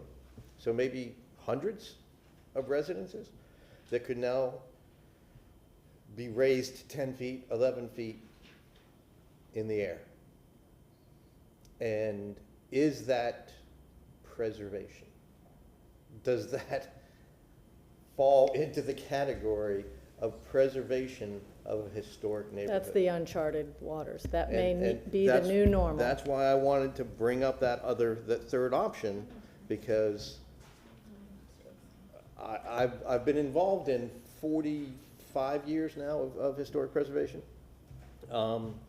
in other cities and other jurisdictions, and moving a property for this reason, moving a historic structure for this reason, is done quite frequently, and not destroying the character of the neighborhood or even the house by lifting it this high in the air. And I want this to be part of a conversation. Yeah, but what makes that better? What makes preserving it by moving it any better than having it in its original location? Because you move it to a different grade. You move it to a different grade of land that's no longer in a flood zone, and it can be put back right at the height it's at now off of grade, and have the same relationship to grade. Right. I think if we if that were the case, and then when I'm projecting way down, but somebody buys a property and they put up a white box. Is that better? Well, I think the response to you. Yeah, we do too. Sure, but I think the response to your point, it's a valid point, but I think if you then replicate that across the 40, 50, 60 properties, hundreds perhaps, right. Or even just if we say along this corridor that is such a special location and a special community for the city in terms of its preservation, then we're essentially saying they should all just be picked up and moved, and the character of the Bayshore Boulevard Bayshore. will have, and Will I'm more change. about preserving the But is character, even of if it's, Bayshore- And that's why we're having this even discussion. if it's and height. And it's a major, major complex issue. Yeah, I'm not advocating for moving every house on Bayshore. I'm not, but it's, again, from a preservation standpoint, yes, you're preserving the rocks and the wood and the roof line, but are you preserving a historic district by doing this? Well, I think. Or is it being, oh, go ahead. I think you're I mean, adapting, I altered think you're drastically. adapting it. Well, I think that, I mean, what makes Bayshore Bayshore as compared to any other city, driving down Miami Beach, are the type of houses that you find along Bayshore. And if you start one by one saying, well, we think, you know, not you, but just generally, rather than raising it, we'd rather the house be moved to another district, then there's no more Hyde Park District. There's no more Bayshore that's happening. It's now going to become, much respect to Miami and other areas, don't mean to disparage, but it's going to look different and not, in my mind, be unique anymore. And so, to me, it's better, and this is not the first one, this is my question back to you all, because I just don't remember. This was the same issue that came up with a house a couple of weeks ago, or a few weeks ago, and I just don't remember how high. It was above minimum. Yeah, it was. And 2 feet, I think. 2 feet above. And so, like in comparison, is it a similar, going up a similar height as this one with the 3 feet? They were very close. I mean, it's 5 houses down. Right, 7 that's, I was houses gonna down. say I mean, 7 houses down. And it's a perfect example because the house next door, they opted for demolition. They opted, and And- it's gonna be high as well. It's gonna be a And big it's gonna house. be very large. Very And it's large. gonna be high. Well, it So was- it's not an option of, regardless of what design type, it's not an option that you're gonna have some quaint little bungalow that's gonna take the place of this. That's It's gonna gone. be a The one that very was large demoed house. was non-contributing, No, no, I that- believe. that- Right, Right. okay, Yeah, just to it was- clarify. But the big But I- argument was mass and scale. Oh, for sure. Right. So- But I actually, to the point is, the non-contributing that was demoed, and now what's going back there is not of a sort of the conventional bungalow that Right. we, you know, And to me, anticipate. it's unfair to ask citizens to live and invest in very expensive homes and put up with water that we saw in the pictures.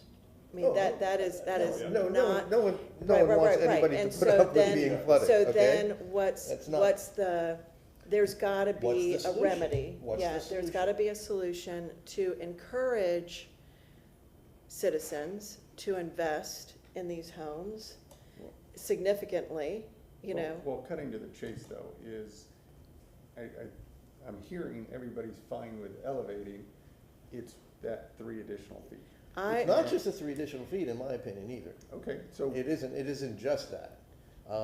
It's the whole idea of these major pieces of architecture. This is one of the most beloved houses on Bayshore. It really, really is, okay? And you've done a marvelous job, and I don't want anybody to think that, you know, we don't appreciate what you have done.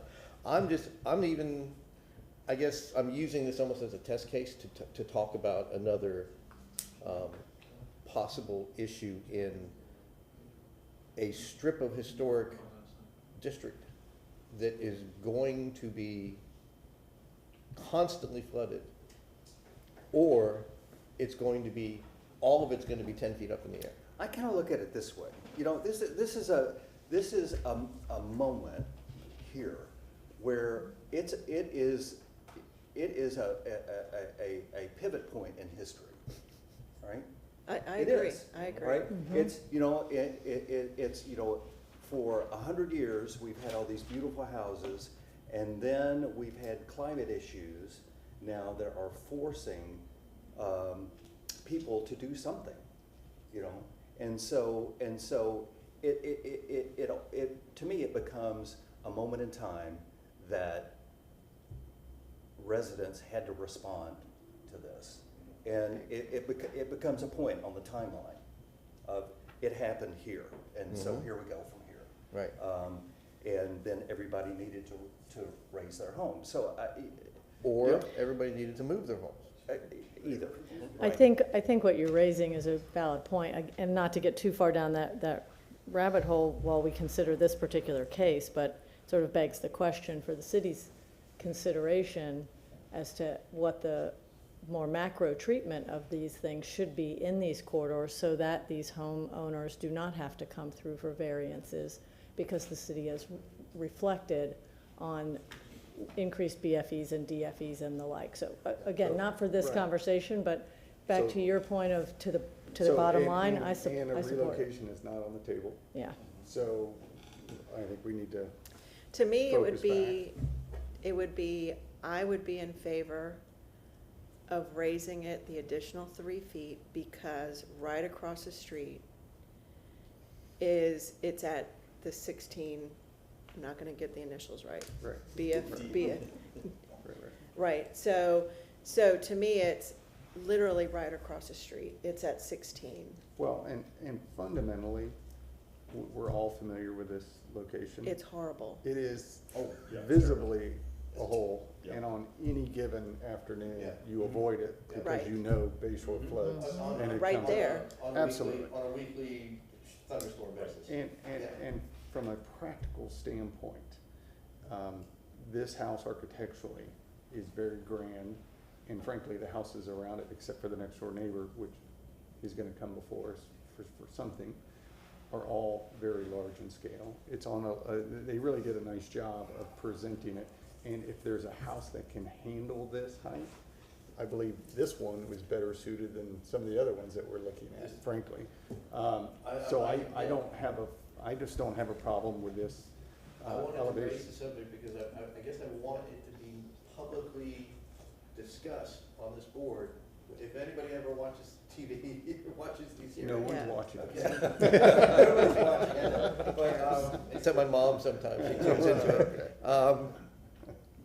But for that option to become publicly discussed, because it has in New Orleans where I practiced, it has in Baltimore where I practiced, it has in Washington DC where I practiced.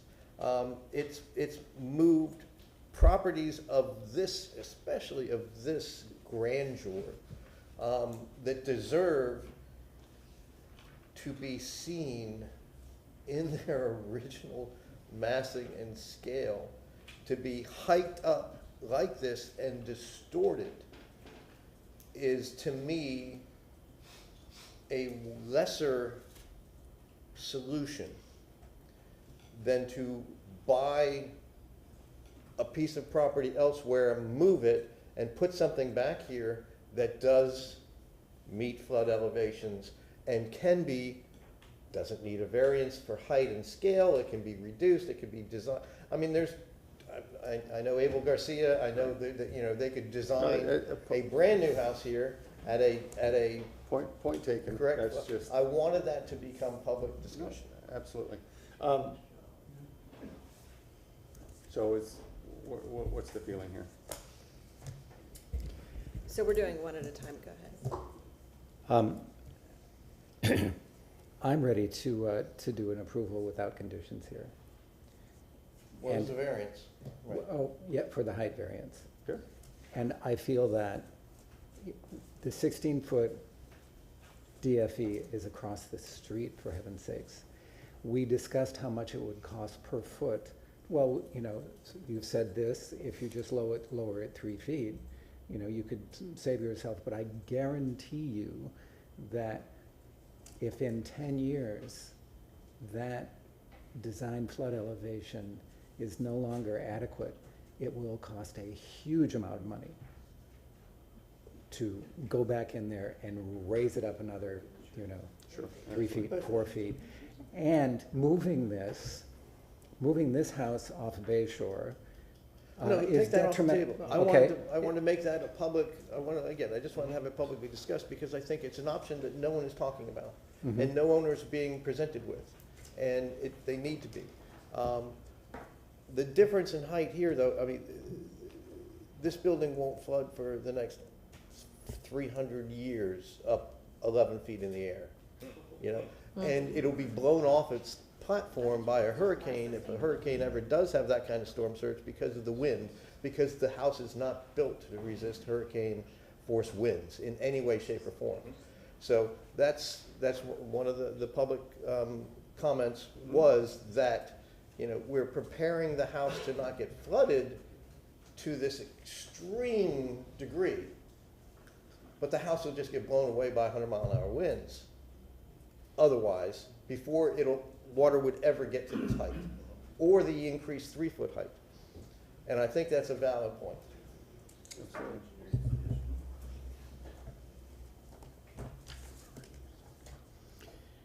Move that the variance request for case ARC 2500000272 for property located at 725 South Brevard Avenue be granted as depicted on the site plan presented at the public hearing for a variance for a height variance of, and what is can someone give me the? So 35 to 39. from 35 to 39 feet, 1 inch. Based upon the petitioner meeting the burden of proof with regard to the 6 hardship criteria set forth in section 27-114D of the Tampa City Code of Ordinances for granting variances as stated and the evidence provided in this public hearing. Specifically that the existing residence was constructed in 1906 and that climate conditions have changed significantly and it is in a particularly vulnerable place as supported by the documentation provided to us this evening. Okay, we have a motion. Do we have a second? Second. All right, we have a second, so we have a motion on the floor. Is there any other discussion? May I suggest adding to your criteria for supporting evidence, the specifics of it being 30 feet from the 16-foot line and the LIMWA. And I say that again so that these adjustments, adaptations are being done on a very specific case-by-case basis, and we don't. Now, that documentation is in the... It is. I just think it's relevant to, others may disagree, I think it's relevant to call those 2 points out. It's proximity to the BFE and and LIMWA. I agree with my fellow commissioner. And I second. All right. Any other discussion? All right, not seeing any. All right, all in favor of this motion to grant the variance for the variance to height, signify by saying aye. Aye. All against? Aye. Okay. All right, so it's 5-2. Motion passes. Congratulations. Now we're looking for a motion for the second variance for the stairs.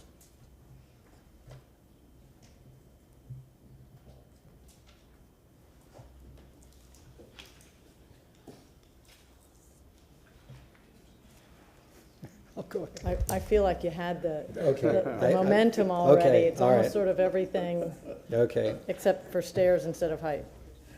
Move that the variance request for case ARC 25-0000272 for property located at 725 South Brevard Avenue be granted as depicted on the site plan presented at the public hearing for a stairway with an encroachment of 20 feet, approximately 20 feet. 25 feet to 5 foot 8 inches. That for a front yard setback from 25 feet to 5 foot 8 inches. Based upon the petitioner meeting the burden of proof with regard to the 6 hardship criteria set forth in section 27-114D of the Tampa City Code of Ordinances for granting variances as stated, and the evidence provided in this public hearing, specifically that the reduction in impervious area is not significant, and that the stairway is required to access the newly elevated home. Okay, do I see a second? Second. All right, we have a second. Any discussion? I think there should be a condition in there that the setback change or reduction should only be for the stair. I And believe not for anything staff else. noted that that's the case Okay. per site plan. Sorry, thank you. I would echo that, just because of the language applies to a front setback, which could somewhere down the line be misunderstood to mean the entire. What, it's based I on this, it's based on the site plan. I that's presented. understand, just again, in the spirit of being hyper-detailed, I would support my colleague's amendment. If you do, of course. I will concur with my fellow commissioners. Okay, Second. all right, so we have the amended motion. Any other discussion? All right, not seeing any. All in favor of approving the variance for the setback, signify by saying aye. Aye. All against? All right, 5-2, motion passes. Congratulations. We'll move on to the CA. They have 20 minutes remaining for the certificate of appropriateness. Thank you.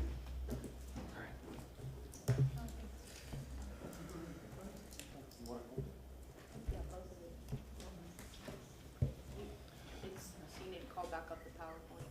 Yeah. Ask them for it. Yeah, can I get the PowerPoint, please? Who am I talking to? Man in the sky.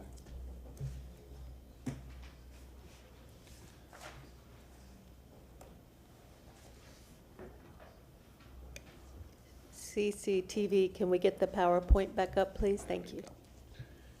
All right, let's skip through to the C of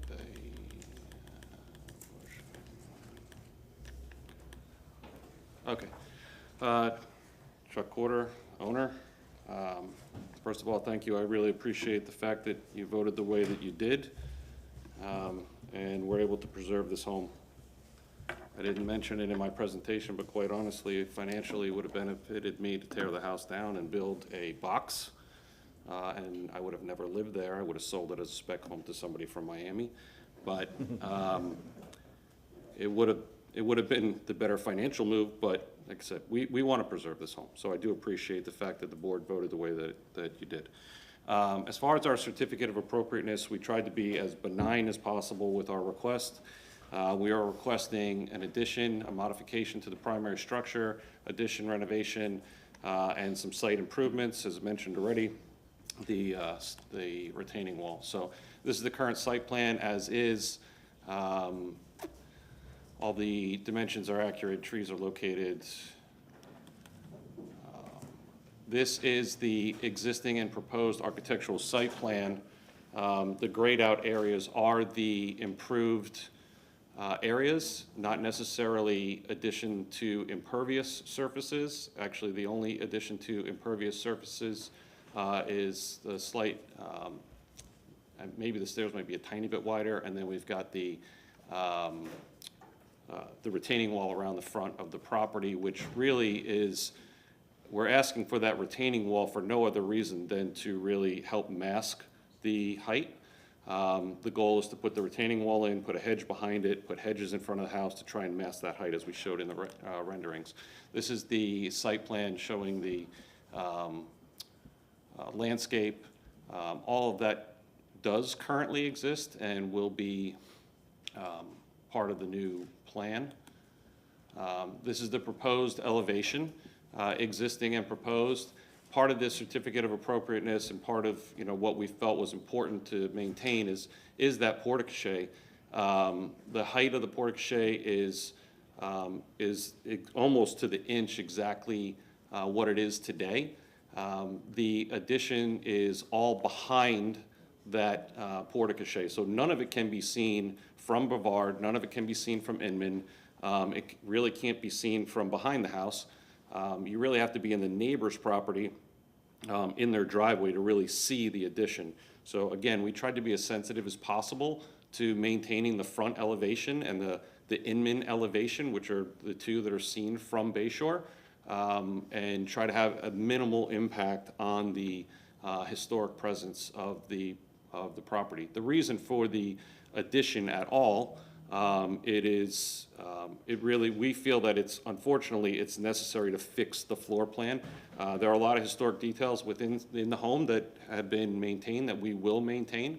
But in order to fix the floor plan, to really bring it up to today's standards and, and match the investment that we're about to make, we really do need to change it just a little bit to make it flow correctly. As you may expect, we've got 4 bedrooms upstairs, no closets. All the bedrooms are like 20 by 20. They're insane. And we've got a center switchback staircase in the middle of the house, which prevents us from really relaying it out in a proper way without adding a little bit of square footage. So that's the reason for the C of A. This is the rear elevation. That's where you can see the addition the most. It is above the porte-cochere. We are going to bring the porte-cochere all the way back to the rear of the building and then build above it. That is where the addition is, as you can see that was grayed out on the site plan. This is the other elevation where you will see it. This elevation really isn't seen because of the neighboring property and its close proximity to the house. But those stairs are required really to enter the house. That's that is the current kitchen location. Really, none of the locations inside the house change. The kitchen stays where it is. And we propose those stairs to enter into the kitchen. Really, the only viable access point is not going to be the front stairs. You're going to pull through the gate, park under the porte-cochere, and then enter the house through those stairs. So this is the existing, this is the proposed ground floor plan. Really not much to see here, just a lot of columns. We understand and know and that there's no living space allowed in this, which our house floods underneath the house very often. So we expect this to be very wet on a very regular basis. If we wanted to improve it, it would be a moot point. There's no way to improve this. There's water under the house literally right now. So we expect this to be wet, almost always. The proposed first floor plan, Ken has dotted out the proposed changes, obviously the stairs, and then the addition above the porte-cochere. The first floor addition is the kitchen and laundry room. And then on the third floor, the addition is smaller because currently that space up front above the porte-cochere does exist. It is currently a bathroom. We're going to maintain it as a bathroom. The additional space behind the porte-cochere is additional bedroom space to help lay out the bedrooms better so that we can get closets in and make it a relevant floor plan to today's living. These are the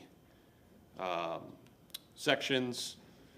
We've got the wood railing detail, which we work closely with historic preservation on.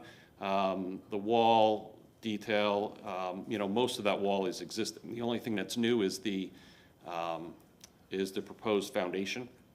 And then the retaining wall detail, which it is a true retaining wall. It will retain the earth behind it. The grade at the sidewalk is significantly lower than the grade at the house by a couple of feet. So it will truly be a retaining wall, which we're only proposing a 2-foot retaining wall, which is really the minimum that we could do. I think there might be, the grade obviously changes a little bit from the corner so there might be 6 or 7 inches of exposed retaining wall in the interior of the property.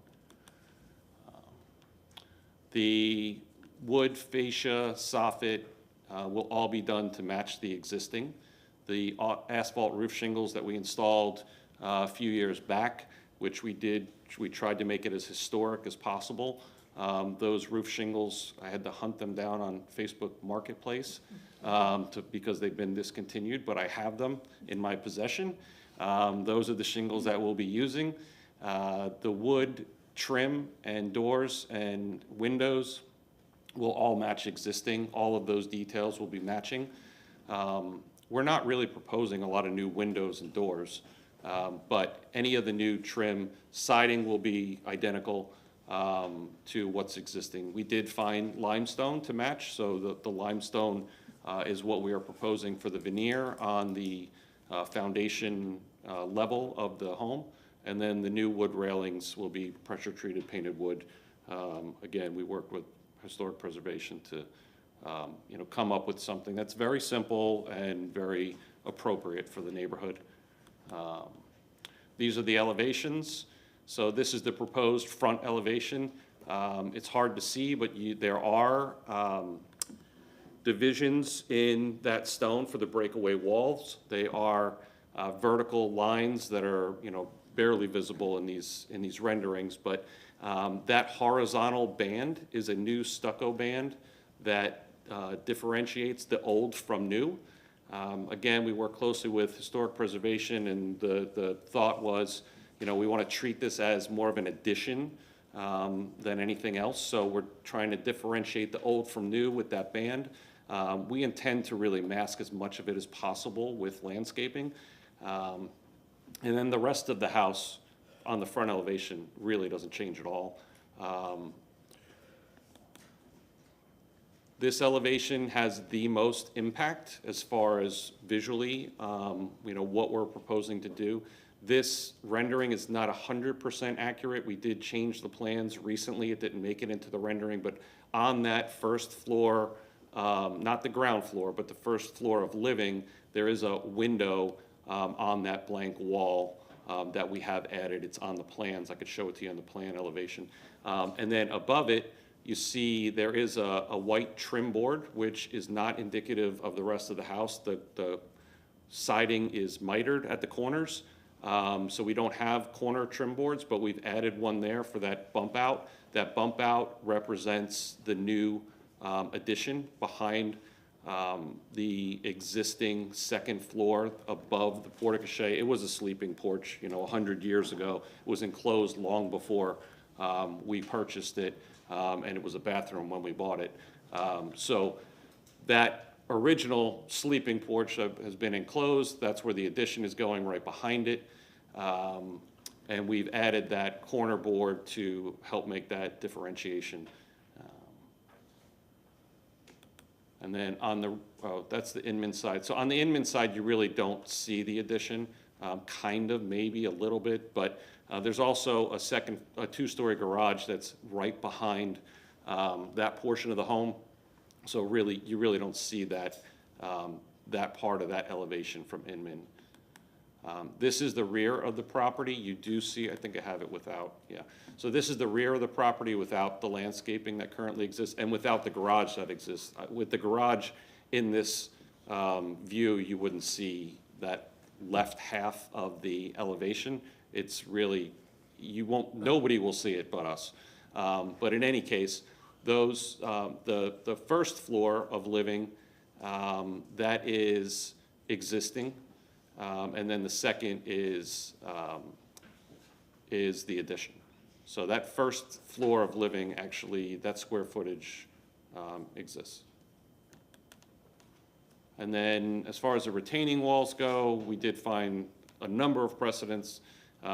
These addresses are all on Bay Shore from 801, which is our neighbor, across Inman. We didn't even have to go more than, one block. We only went up the 800 block to find 4 relevant retaining wall examples, but they're up and down Bay Shore, kind of everywhere.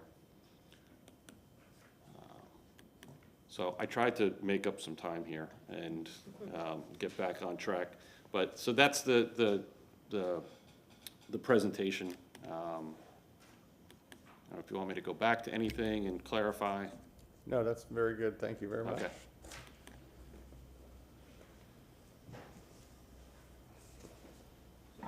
Good evening, Commissioners. Ron Velam, staff with Historic Preservation. To start the staff report, once again, there were the letters that are submitted into the packet. They address the certificate of appropriateness as well. Moving forward, for raising the houses, this is the document that we use as a reference. This document is used throughout the United States, and then we have our experts, my colleague, Mr. Dave Jennings, to provide us guidance what the city standards ask for as well.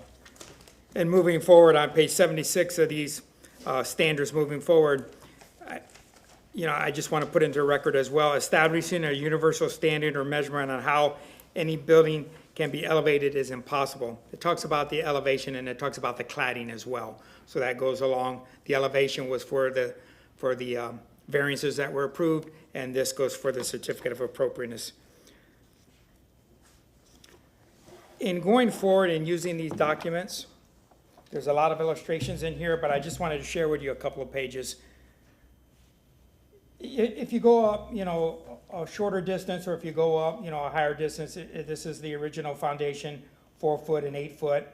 The centralized stairs are always kept as a precedent setting if possible. In some of the illustrations, there's a grand tree in the front, so extending the stairs cannot be possible, so you have to, go to one side or the other. But that ceremony entrance should be respected when all possible.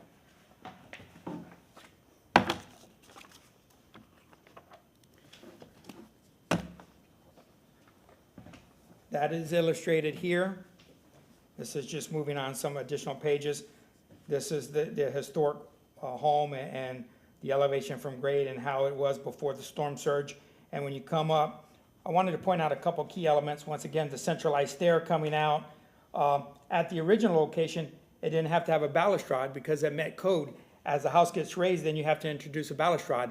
When you introduce that balustrade, you go back to the reference of the house. What style home is this? And then whatever balustrade should complement the house moving forward. Also, in this illustration, the foundation is lattice. The lattice is brought up with the piers coming down, and the lattice is usually incorporates some vegetation to kind of break up the height that's illustrated here.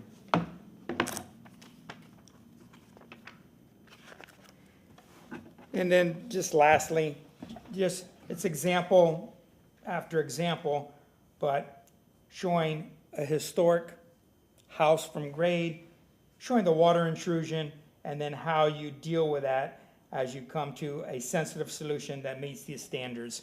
So over and over, we go to this as the Bible moving forward. Staff find that this application is consistent for the certificate of appropriateness. We worked with their team very closely moving forward, and the last plans that we saw were August 20th, 2025. I believe that a wall section needs to be provided and discussed. I know they haven't, but go through all the exterior materials through the wall section and provide that for discussion this evening. Also on the street side on Inman, since the house has been elevated, the mechanicals are elevated as well. He showed some screening there, but I think it needs to go into detail that now that it's elevated, it's seen from a right of way, and it should be shielded as much as possible. If there's the introduction of any hardscape, I did put landscaping here, but for single family, we really don't get into landscaping. But since this is a very unique case moving forward, he has a palette, and I think he wants to share that with you as well. There is an addition as part of this request. He did delineate the old from the new. He has some vertical boards there while trying to keep the sensitivity to the original house with the materials. That was illustrated on his renderings and his drawings as well. Lastly, on that north elevation, what we saw on the 20th, there were no fenestration, there were no windows on that north elevation on the addition. He did incorporate one there. It is in the kitchen, it's where his cabinets are at. I understand there's some compatibility issues, but you usually don't see a large facade without any breaking of windows.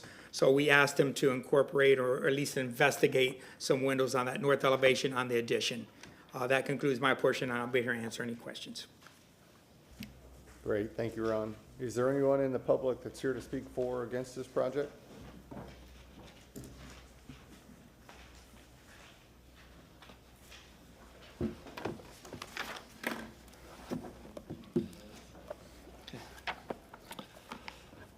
Good evening, I'm Alan Dobbs with Florida Design Studio. I want to be clear, I did not oppose the variance. I support the variance. It was a matter of degree because I realized the importance of preserving a house like this. I would not support moving it. It's a fantastic, very substantial house that needs to remain. And I think what they're proposing to do to it is very appropriate considering the flood hazards. But I just, Hyde Park is such a gorgeous neighborhood. I feel like it needs to be reviewed for conformance to the Hyde Park design guidelines and Secretary of Interior standards as much as it can to kind of mitigate this 11-foot height that it's being raised up. And I didn't really appreciate them saying our only options are to raise it or demolish it. They aren't mutually exclusive. There's a lot of in between the way you can preserve it. And then, so getting into the certificate of appropriateness, I would kind of a little surprised that the staff would support this or say that it's consistent. I can understand them supporting it, but to say that it's consistent, it's not consistent in a whole lot of ways. But is it appropriate? Well, yes, because of why they're doing it and the need for doing it. So that's why I think everything they're doing needs to be looked at critically. So just going through some pragmatic things, foundation enclosure with the V-zone, there's a lot of things with the way the foundation is enclosed. The details of that with the breakaway walls, impervious area, stormwater is a big concern, how they're going to handle. They're over 50%, so they're going to have to provide on-site retaining to the first half-inch of rainfall. The stairs, they're very prominent. I agree with Ron. I think the way they're located is very appropriate, but they can't be on fill. They have to be open. And there's no degree of openness on the sides or on the risers. So those are important details to look at. There's no site section, and some of the context I think is a little missing on this, but there should be a site section that goes from the street, or that delineates the public to the private area. So you go from the sidewalk to the steps to that little stoop or elevated sitting area to the porch. And then entrances and porch projection, that's another important consideration. Wow, am I at 3 minutes already? You have a little bit more time. Wow, okay.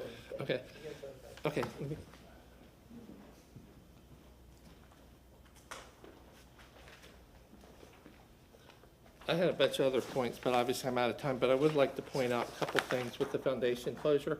All the imagery that was shown to the board for elevated houses, the foundation is mostly open. Their foundation's mostly closed. That's a very important character defining feature. It's actually less expensive and easier to build with it being more open.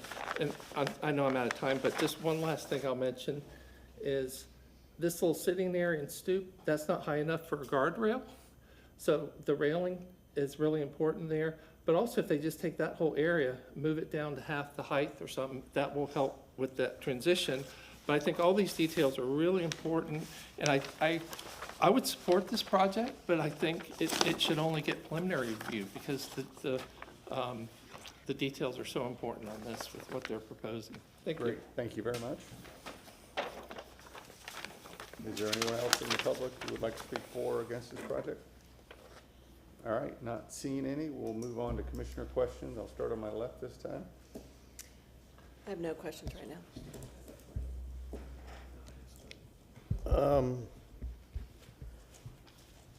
Yeah, I think I want to ask questions, but I'm not sure exactly the question I want to ask because I think we rushed through the C of A really, really, really fast, and yet there's a substantial amount of detail that we've just kind of brushed over that we normally demand of another applicant.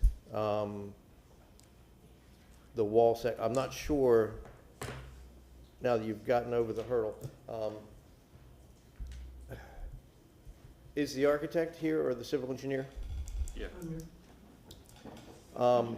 I guess I wanted to ask the question that the pervious versus impervious. Once you raise a house like this, 11 feet in the air, and you've got all that open space underneath, is that now not pervious? That's, there's no slab underneath. That's what I'm saying, so it's Yeah, pervious. It's pervious. So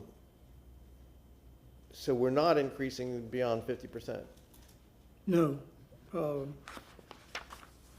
We were required to, 2,396 square feet of pervious was a requirement. And we exceeded that by about 1,000. I don't remember Okay. the number. Okay.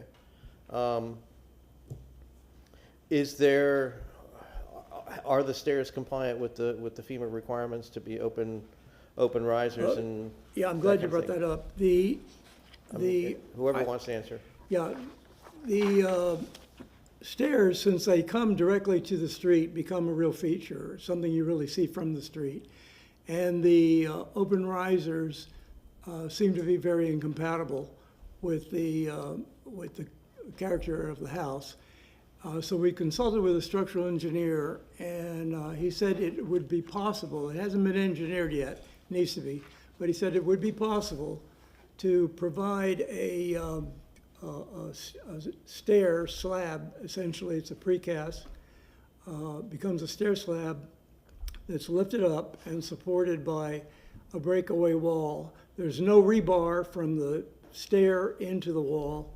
There would be connectors that would have to be reviewed by the city, but the idea is that in a flood situation, the stairs as well as the wall collapse. Okay. I mean, it's an unusual condition I've never dealt with, but I agree. In the, from the mechanical equipment standpoint, can we see where, or whoever wants to provide the information, can we see where in the plan and elevations all the air conditioning units will be located? yeah, the elevation, the south elevation Can we bring the plans back up? has a detail of the railing. Yeah, we above- need the plans on, How do I do?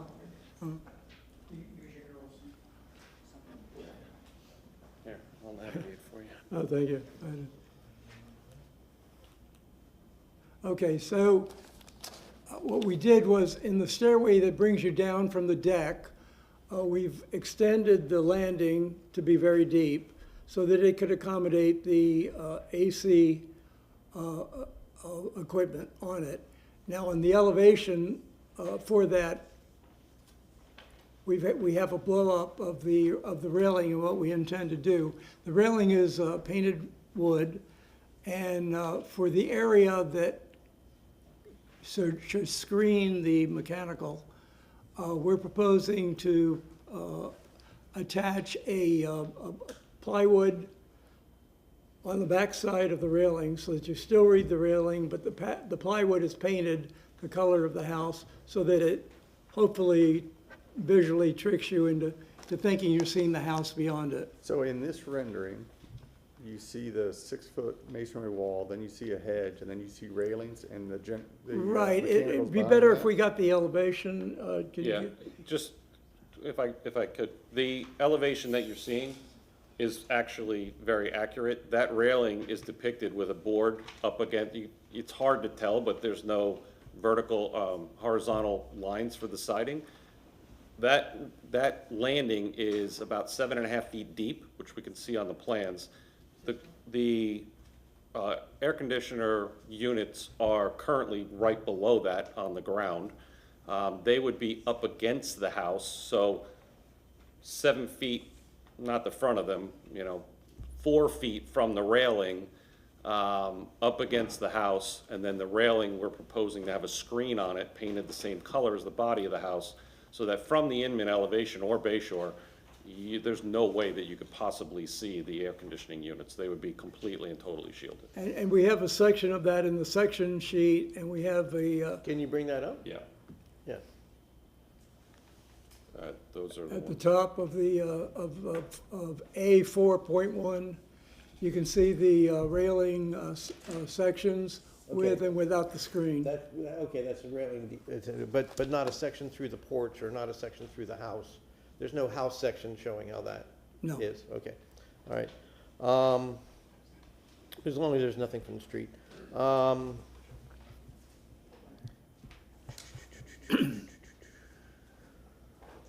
In plan, I just want to clarify this so somebody else doesn't have to ask it. In plan, can we see where you were putting the window into the kitchen, adding on that blank wall somewhere?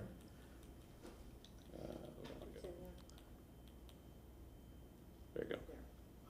That's an elevation. You want to see it in plan, I guess. Oh, you want to see it in plan? This is Well, fine. We wherever, just wanted to see it on some the- proof that it was in there. I know Yeah, you yeah. said it wasn't, it didn't make it into the Right, rendering. it did make it into the rendering. right. Takes a couple days to turn Yeah. those renderings around. We just added the window. Okay, I don't have any other questions. No questions for me.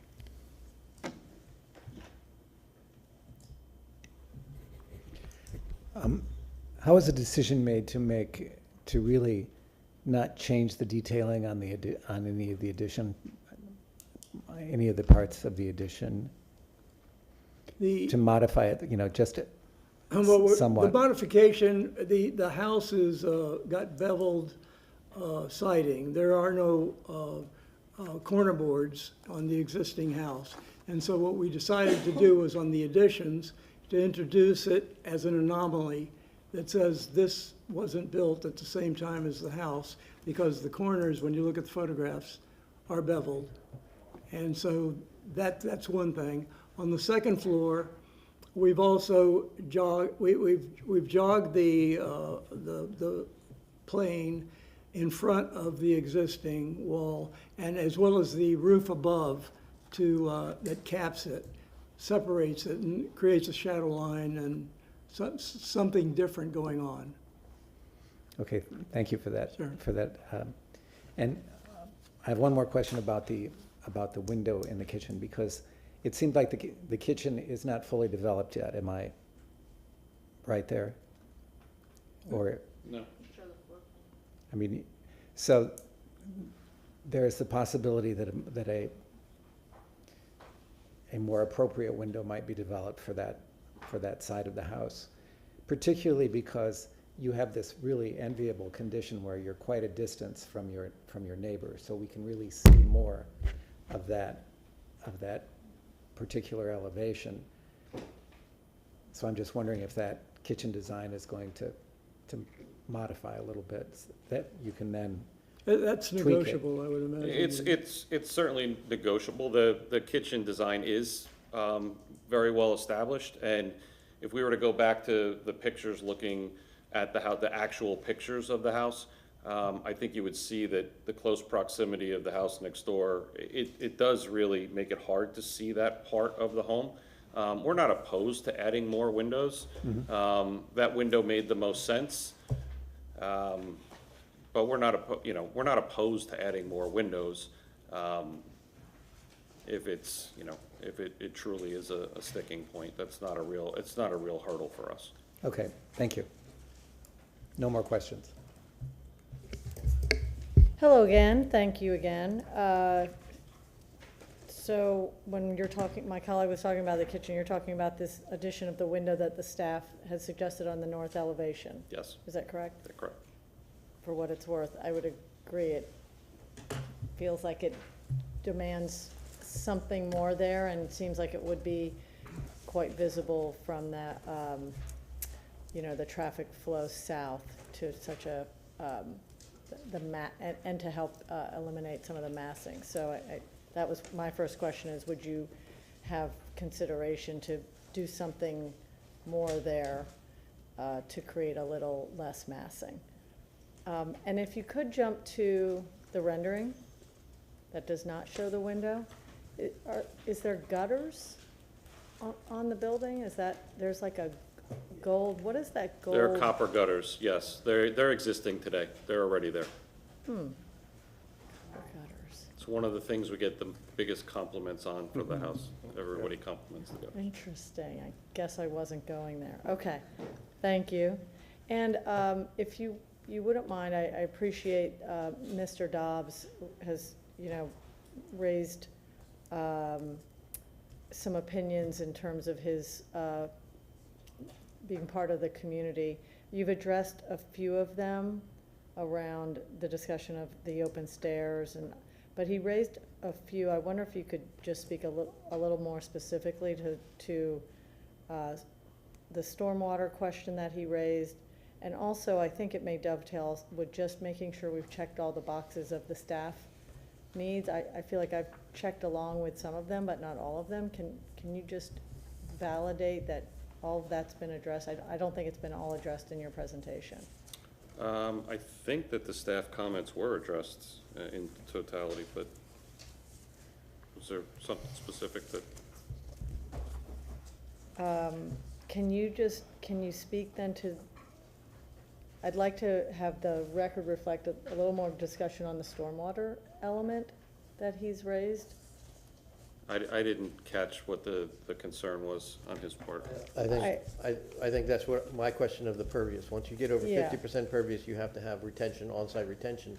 That's why I clarified there was no additional pervious and they're below 50%, therefore they don't need the on-site retention. Correct. We Fair, don't need okay. on-site retention. Right. We've exceeded Okay. the minimum. Yeah, that's why I raised that question. Okay, thank you. And then just last, so again, maybe again in the spirit of uncharted territory, assuming the lift now is creating a considerable amount of new impervious area on the site.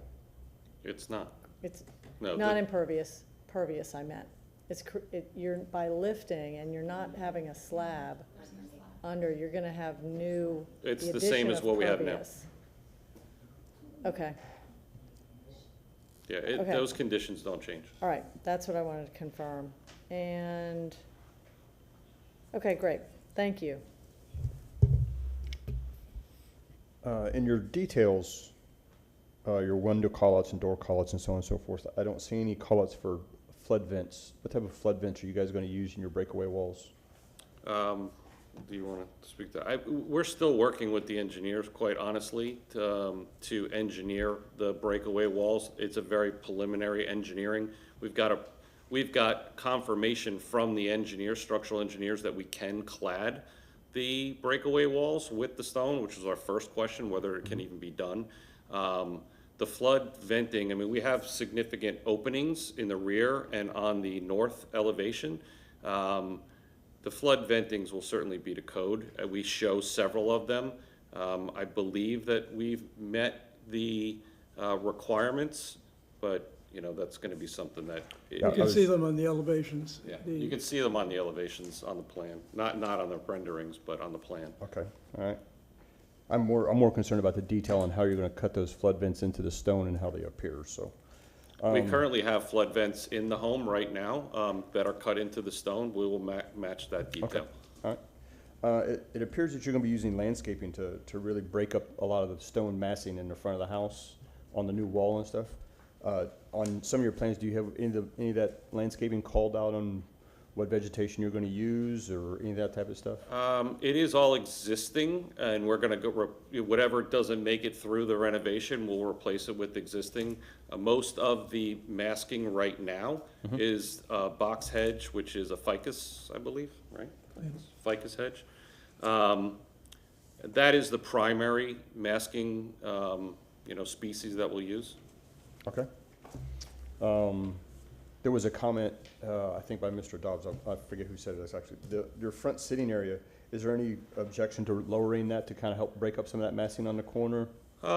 No, the issue with lowering it though, and it is lower than, it's lower than, it's not raised to the maximum, and the reason that it's as low as it is so that we don't need a railing. So we've lowered the floor, we're not raising the floor as much as we could raise it, and the reason is we don't want to obviously add a railing.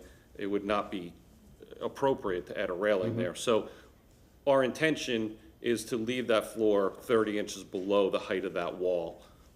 Could we lower the wall as well? Yes, but then we'd have to lower the floor even more, and the issue that it creates is it creates a condition where you come out of the house, you have to go down a step, now you've got to go down more steps to get to that. And we just don't have the room for the stairs to create any, it was tight to get it the way that we have it, is like super tight. So you've thought through it? We have thought through that, yes. We can't lower it really any more than it is. We've lowered it as much as humanly possible. Okay.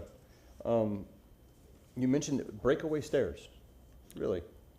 That's the concept. That's what we've been told by the engineer, that that there is a set of precast stairs, and the engineer that told us this claims he's done it before, and it's not that uncommon, it can be done. So we're relying on that information, we believe it to be true, so we're gonna have to figure out a way to build breakaway stairs, but, That would be I'm interested to see that. yeah. So, and then one last thing, your corbels, on your details, you've mentioned that you're gonna match the soffit and fascia stuff. I assume you're gonna match, you meant to put on there that you're gonna match your existing corbels as well? The new Yes. corbels? Okay, all right. That's all the questions I have. Okay, you've got two sets of stairs coming out of the back of the house. I think you said the one on the north side is direct access to the kitchen. Correct. The one in the back is just access to the rear It's just yard? access to the backyard. Okay. All right. There is a pool that exists. The goal is to be able to get down to the backyard. Got it, okay. All right, so then let's talk about the stairs and the foundations. I'm looking, I don't know if you can see it, but I'm looking at the proposed north side elevation. And from this elevation, this is where the mass of those stairs and that stone really pop. And they pop in a way where it seems very heavy. When you're looking straight on the stairs, they look great. And my question is, have you at all looked at options to maybe not have the stone go all the way up, maybe make it a little bit lighter from a side view? We haven't really explored it, but it's not out of the question. I mean, it is a lot of stone, I don't disagree. We wouldn't be, I don't know, I wouldn't be opposed to the discussion of, but what would you do, stucco it? I mean, I don't know. No, I'm not advocating that. I guess my question comes, is I love the stone on the house. I've always, it's a fantastic material. And I appreciate that when you have the stone on an elevated portion, you wanna have the weight of the stone underneath it to continue the story. But you're doing it and then you're hiding it with landscape. So you're using an expensive material and then you're hiding it. Yes. So I look at this and go, to what end are we doing this? So I'm just asking the question of, have you explored, or are you open to exploring the material selection that maybe this grand staircase still remains grand, but it is not some breakaway precast floating staircase, and maybe it's something that's a little bit lighter that plays into the railings, and you guys are an excellent design team. That's my question. This just seems like a heavy-handed Well, solution? it's taking its cues from the original, the stairs that are there. We didn't want to divert from that. I think the option of having an open staircase really doesn't appeal to anyone. I don't think it speaks to historic preservation, because that really is probably the next best option. Maybe there's other options, but I think we did explore the option of an open staircase, and it just, I don't know, it just doesn't make sense. Maybe it's not the open risers, maybe it's the railing system. And maybe you have a nice stone columns on either side to start, and you move on to a lighter material, a little bit more transparent material on the sides. I'm just saying, this seems very heavy for what you're doing. In the rear, you've got some breakaway walls that are different than the limestone walls. I didn't see anything, how they're being detailed. Do you have that? We have openings in the rear. Right, it's just openings. There's no difference in wall, it's just there are openings in the rear. But the actual piers, what is the construction of the piers? Is that gonna be a Supporting the stucco deck? finish?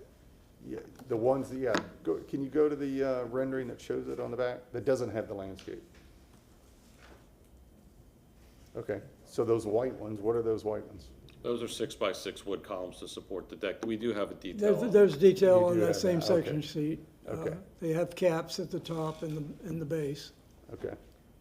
We tried to keep those as simple as possible. We don't want to make them a feature. So we really tried to minimize the decks as much as possible. But listen, and I think your landscape, I'm familiar with your property, your landscape does a nice job now, and if you keep it, it's gonna, and your renderings show it, it's gonna look very nice. I'm just asking the questions. And again, on this rendering, your staircase, it looks a little different than it does on the other one. It looks like it's got a white banister to it, which I don't know if that's a precast concrete or whatever that is. That doesn't really reflect on the other rendering. But it's that connection from those first 4 risers from the street and then there, it just, I don't know, it just seems like you could spend a little bit more time on that. Okay. Columns. All right, can we go back to the north elevation, and the line drawings are fine. I just want to make sure that little bit of the roof is, I guess, yes, over the first, can you go back to that? Sorry. That one right there. This one? Perfect, yep. So on the first floor living, that's new roof detailing, right? It exists currently at the porte-cochere level, so no, it's So not. just extending Yeah. what you have, okay. All right. All right, we already talked about your adding a window there, you've got that. And then I thought I heard you say where the 3 windows are on the second level, that facade is pushed in? Out. It's out, it juts out. It juts out. Now, Okay. yeah, and that's not shown exactly because of the roof is also juts out. So the roof plane is adjusted there too? It's probably better seen on the elevation. Okay, let's see the elevation. That portion of the roof is new, because that section is new.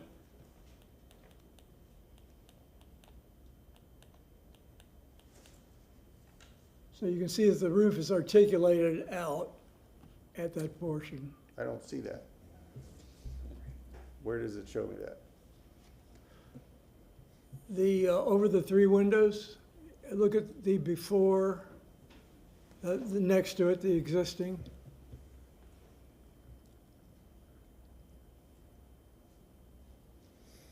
That one doesn't show the, that's not the latest.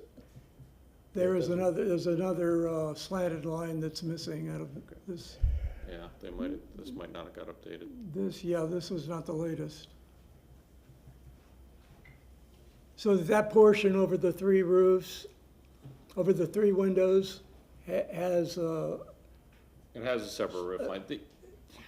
The 2 primary staff comments as related to the design were on this elevation. Clearly, this is where the addition is. But the 2 comments were the window, addition of the windows, and then matching more of the existing roof. And Ken did revise the drawings to reflect that portion above those 3 windows to be bumped out. Initially, the plan was like this, where we didn't extend the roof line. We've got 2-foot roof overhangs, 2-foot soffits. So we bumped that portion out 6 inches and didn't extend the roof. We basically ate into the soffit. So we went back and revised it. Ken did revise it to reflect that it would come out 6 inches. The roof would jog above those windows. It is not, that's my fault. I'm the one that updated this PowerPoint and it didn't make it in.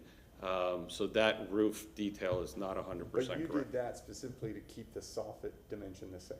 We did it specifically to differentiate old from new and show the bump out, and yes, to keep the soffit the same. Okay, all right. Sorry, Ken, making you look bad. Okay, that's all the questions I have. Are there any other questions that have come up?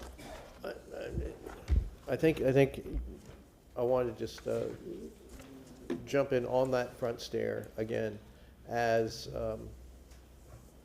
Commissioner just mentioned, that I think there's a lot of elegance that can be added to that we don't see, that it just looks like a giant solid wedge of stone coming down from the house. And I understand that the rustic nature of it and the rustication of the stone is historic, but not at this mass. and it wouldn't have been at this mass. They probably would have lightened it up with stone from the bottom, and then maybe a stone pilaster at the base, and then railings and pickets connecting the two. I think you had a good point, and I'd like to emphasize that. Would you consider redesigning the stairway a little bit more so it's lighter and has some open, that it's not as solid? Yeah, I don't think we would, Okay. I don't think we would object to that. We could take a fresh look at that. I don't, I think we can honestly, make that a I don't condition. really disagree. I think the massing of the stairs it is very heavy. Okay. If there are no more questions, you have 5 minutes for rebuttal if you so choose. I think we're good. We've eaten up enough time. About to say, it's not mandatory. It's not All right. Filibuster for 5 minutes. Yeah. With that being said, we're going to close the public hearing and move on to discussion. My concern when we spoke about the variance was the amount of massing that was going to be in the front of the house, and right now we're relying upon landscaping to break up that massing, and that landscaping hasn't been detailed, hasn't been called out, and can die in the winter and flourish in the summer, and it's just in my opinion, this is like one big stone out there, and it's sort of like, we all know it's a very prominent house on Bayshore, and that's my concern. I have the same concerns. I went to the site last night and walked around the neighborhood and all that kind of stuff on my own, and envisioned this stairway coming down to the sidewalk and blocking the view of every upstream house. So I just think it's not as, yes, it goes with the massing of quote unquote of the house and the rustication of the house, but it wouldn't have been done that way to this scale historically. It would have been broken up and lessened and made lighter. So I agree that that's probably something that really needs to get some further work on. I think, however, that landscaping is outside our purview, although it was mentioned that because this is so prominent, but I think we can assume that they're going to do the right thing, and we really can't control that. I have no mean, doubt it's they'll like- do a kick-ass job with the landscaping. Really, Yeah. I don't Yeah. have any doubt of that. They've obviously presented themselves as very dedicated to trying to do things the right way, and putting money behind their mouths, and yes, and the copper downspouts, and they're gorgeous.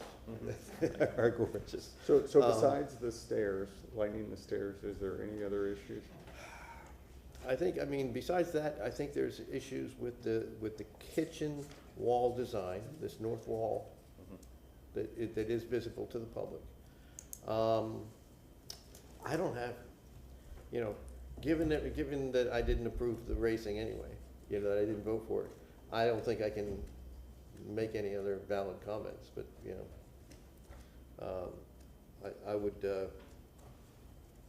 I'd like to see the stairs mitigated, and I'd like to see that blank wall broken up somehow. Yeah, I would tell you, I think that north elevation is deceiving, and I appreciate that on plan. It looks like they added a window, but they added it towards the front because you're really not going to get a great view of that north elevation. We don't know what's going to happen to the house next door either. No, The house next understand door is in dire straits, apparently. I know it will not remain an empty lot forever. No, somebody could buy it, put so- a tennis court there. You never know. We don't know. Maybe, that's true. I just don't think it's as big an issue as, anything else? So then the next question is this, it sounds like it's a condition. Are we looking at a final approval or a preliminary approval, or is this something left to staff? The age-old question. If you're gonna go, there's a lack of details on the vents and the venting, and we know the walls are not gonna look like these elevations. They're gonna have holes, and we know that from even last month's presentation, what kind of venting that was engineered into other houses that we're not seeing here. Yep. And by their very nature, they can't be blocked by landscaping. Right. They have to be open and operable, and functioning. So there's a fair amount of that detailing that's missing. So, I'll leave it to smarter and wiser people to determine what the motion should be. Yeah, I think that I think the detailing on the stair is important enough for us to want to see it again, is my feeling. Okay. And so I would be in favor of preliminary. I think I would agree with that, particularly how the stair is going to interact with this seating area that also has a lot of stone. So if you make the stair lighter, how's that going to interplay with now this seating area that has this large curved wall of stone? So Yeah, I think coming back and just seeing the whole, It is the front door. that whole thing. You know, would be it's the good. front of the building. It is. Yeah. It is. It's the front, and it's a huge, Forward projection. yeah, forward projection and a huge, variance, setback variance that was approved today. Okay. So, And I think if one more window could be squeezed in. I understand it may not be seen, but they it, you should know, consider it. Well, they should consider it to see well, if that just it- needs to be part of a Right. preliminary, a comment on a preliminary, if that's Yeah. what's gonna be made. So, We do have to understand that, however, that the existing house, the balustrade for the porch is stone. So they're limited, but they're not, certainly there are other alternatives that can be looked at.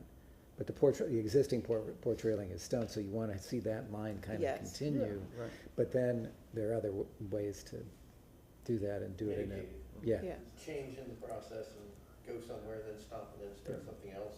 spend more money, but that's fine. So do we have a comfort level on a motion? And have we, Evening, Commissioners. As you begin to formulate your motion, if you do move towards a preliminary approval, I would encourage you to be very specific as to what you want the applicants to bring back with them in a bullet form. You want to see A, B, C, and D, and so that they can be efficient in creating that information and bringing it back. We do have the opportunity to add a case to the October 6th public hearing.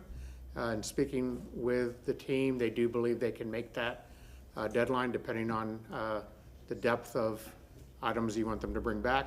So I would begin there with that discussion and that date. Perfect, thank you very much. Okay, so I'm feeling momentum here. I'm hearing the venting and the breakaway walls, the refined stair design, and then it sounds like exploring the north side. So if someone would like to make a motion, usually defers from me, while I'm looking for somebody else. I'm not gonna present a motion on I this house. assumed you would not. Move to grant preliminary approval, right? For the drawings and documents as presented at the public hearing in ARC 2500000272 for the property located at 725 South Brevard Avenue. I think you're, Am I- well, you're. I'm now on. He moved me on. For the drawings and documents as presented at this public hearing in ARC 2500000272 for the property located at 725 South Brevard Avenue with the following conditions, to come back and provide further exploration regarding the front stairwell and how it interacts with the outside seating area, to provide further information and detail regarding any venting in the stone walls around the house, to provide further information regarding any windows to be added to the north elevation. Anything else? And the roofing at the north elevation. And to provide details regarding the second floor, or actually the third floor roof detail, particularly demonstrating specifically the jogging of the roof over the 3 windows. To the October 6th public hearing at 5. Excuse me, if I may, they have requested to come back November 3rd, 2025 at 5:30 PM. To the November 3rd, 2025 public hearing at 5:30 PM. Thank you. So I have a motion. Do I have a second? Second. I have a second. Any discussion? I feel like you've covered everything. Okay, so we have a motion for preliminary approval with conditions. All in favor signify by saying aye. Aye. All against? All right, so it's 6-1, is that correct? 6-1. All right, motion passes. Thank you. We just need to get the concurrence of the, Oh, I forgot. I'm sorry. just, Do you understand the bullet points that we're asking for? We do understand, yes. Okay, and you're in agreement with? We're in agreement, yes. Perfect, thank you very much. Thank you. Do I need to vote again or no? Perfect, thank you. Thank you, nice presentation. Good luck. Thank you. All right.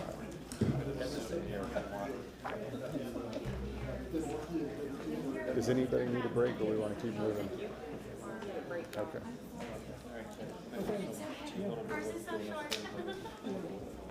Thank you guys. Thank you very much.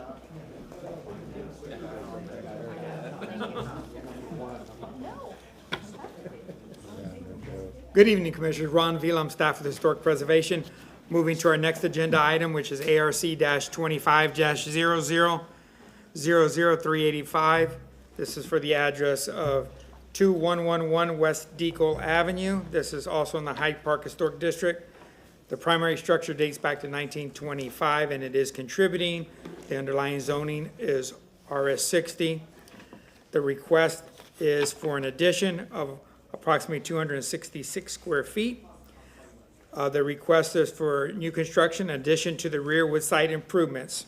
I want to bring to your attention past action on page 3, that the owners came to us. This is a fairly new owner that came. He wanted to do some renovations to the rear. We went out to the site, evaluated the back one-story porch that was there. It was not part of the original fabric, so we approved the demolition for them to start the work early. Meanwhile, waiting to do any additions until the board saw it.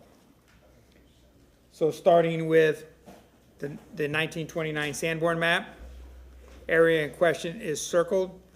The reason for the map is to show you a couple things.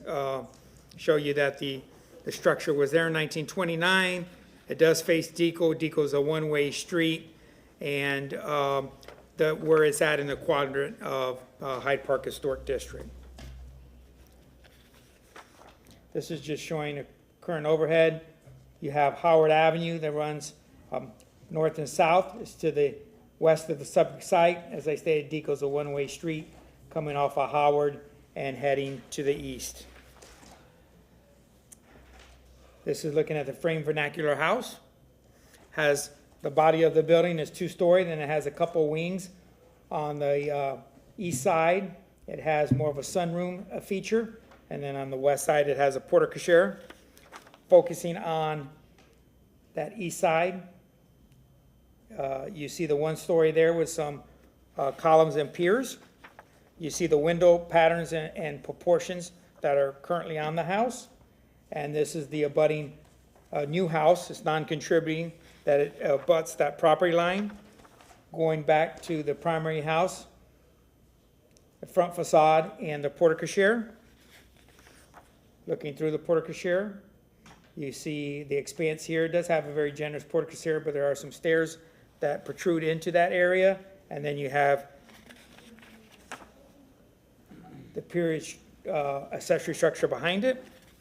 On that west property line, this is the abutting property. Moving to the rear, as I stated, this was not part of the original fabric, this 1-story.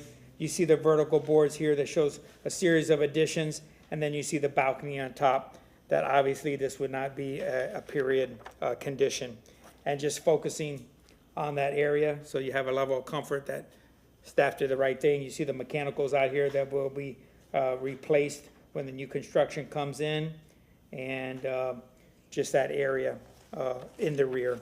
That concludes the photo presentation, and we'll have the agent come forward.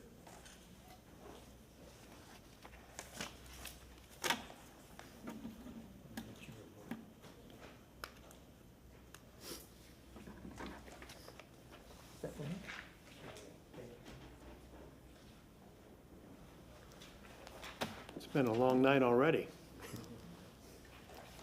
Good evening, Commissioners. Steve Michelini representing the petitioner, Adam Cohen. Let me start by saying that this was the original lot size, has not been reconfigured. There are no variances being requested.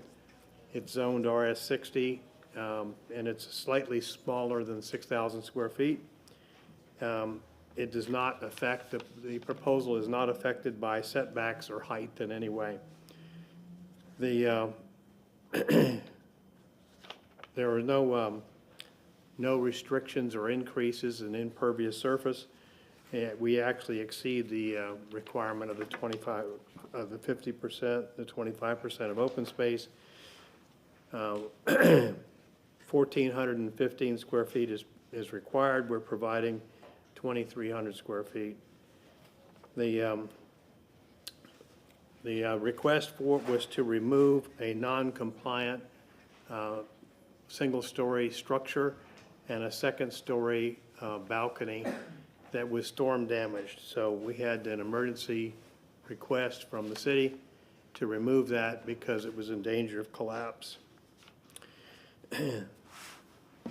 In terms of the criteria from the Secretary of State, the scale, the scale, height, and width and proportions and the size of the buildings compared with other buildings in the block. The size, scale, and height and width are within proportions of other buildings compared to other buildings in the block. Proposed addition is in the rear, and which does not affect the visual appearance from the front elevation, as the front elevation is not affected whatsoever. In this manner, the street view remains the same, and it relates to other structures along the block. So in terms of the drive-by view is not affected. The massing and building form in relationship to the building massing and form of other buildings in the district, setbacks are being maintained, and the historic setbacks of the Hyde Park District are not affected. None of this is affected by the proposed addition. It is completely screened by the front elevation and the main structure in the front view. Setbacks are maintained and no waivers are being requested for setbacks, and the historic relationship regarding the functions are maintained. The orientation and the coverage, this is actually a reduction in the footprint for the previous structure that was removed. And the front elevation, as I said, and the structures and lot coverage are not affected by this proposal. The alignment, rhythm, and spacing are not affected. As I said, the front is not changed and the setbacks are not changed. The alignment when the rhythm and the spacings will not change. The rear addition and the sides and the front remain intact, and the street view remains the same. Maintaining materials within the district, the use of materials common in the district and avoidance of using inappropriate materials. We've removed the structure that was inappropriate, and anything replacing that will be consistent with the guidelines. The material palette is consistent with historic guidelines, and it includes historically accurate siding with the appropriate delineation being demonstrated to define the existing versus new. The trim and the detail and link between the old and the new. New construction should be compatible with historic buildings without necessarily copying every detail. We're going to be relying on the city staff for assisting us for defining exact delineations between the old and the new. This is a bump out in the rear, and we were thinking about the corner boards to help delineate that. The facade and proportions and window patterns and locations will be appropriate and consistent with the guidelines. The entrance and the porches and the projections. We are asking for a slight increase in the porch dimensions, but that is to cover up the reduction in the addition that was already there. So when we removed the addition, there was a gap on the back porch, which we will have to make sure is filled in, and it will be consistent with the staff's review. The roof form and shapes, all the roof shapes and materials will be duplicated and be consistent with the Hyde Park design guidelines, and we're maintaining the quality within the district. So we're going to be using all wood for the renovation and the addition, as well as the windows, the doors, and trim. The Secretary of State and Interior guidelines, the property will be used in a historically manner, and the use for the required minimal changes. Again, this is in the rear, so it will be consistent with the guidelines. The historic character will be retained and preserved. It's appropriate for this addition to be added to the rear of the property so that it's not affecting the street view from the front. Each property will be recognized as a physical record at the time, and again, the front elevation and all of the front view will remain the same. The proposed changes in a period-specific addition and replace it with a period-compliant addition which does not affect the pattern and development of spacing, size, and scale. Again, it's a rear addition proposal that will not affect anything like that and detract from the visual aspect of the house from the street view. Distinctive materials and finishes and construction techniques and examples of craftsmanship will be maintained through the careful attention to the details that are required by the historic preservation guidelines for Hyde Park. Deterioration does not apply, chemical does not apply, archaeological elements do not apply. New additions and exteriors shall relate and will not destroy the historic materials, patterns, features, or special relationships that are characteristic for the property. As I said, none of that will be affected by the proposed addition. And we'll adhere to the historic compatible materials, as I've stated, and that's in our plans that you have before you. New additions and adjacent to will not be affected by anything adjacent to this property because there are no historic additions that are affected. If you look on the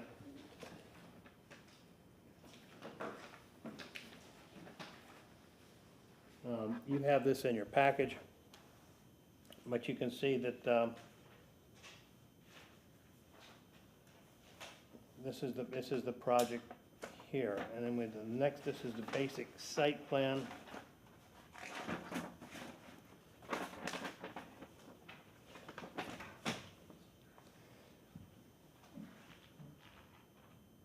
And you can see here where we're proposing this addition in the back. This is the existing deck, and this is the side over here. We're protecting this oak tree over here, and we have some off-site oak trees that we're also dealing with.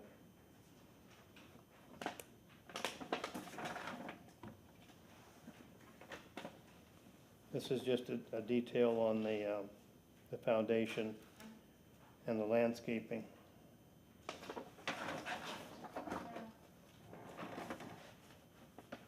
Can you see both of these on your overhead? Do I need to adjust this?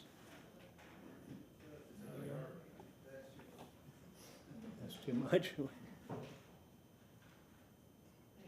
There we go. So if you look down here, this was a non-compatible structure that was removed. This is the proposed addition. This is where the other section was removed, and the balcony was collapsing into the single-story addition down here that was probably built sometime in the 50s or 60s. Can't tell for sure. But here is a two-story addition that we're proposing, and you can see the roof line is below the main structure roof line, so it will not be visible from the front. We're going to maintain the same finished floor elevations on the first and second level.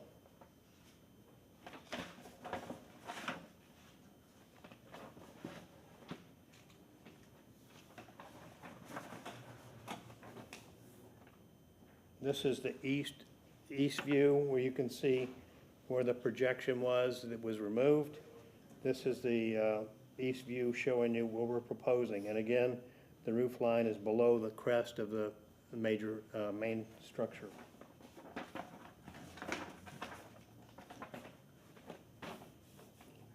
This is the proposed west view, west elevation. Again, you can see the outline of what we removed and what's being proposed as the addition over here on this side.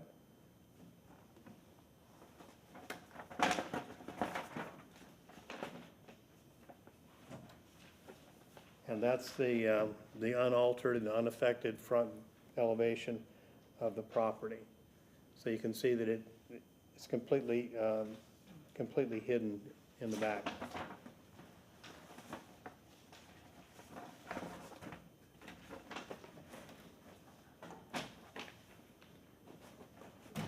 We have the existing, and this was the existing where it was removed, and the proposed where the addition is being proposed over here, and it adds essentially a mudroom and a bathroom on the first level.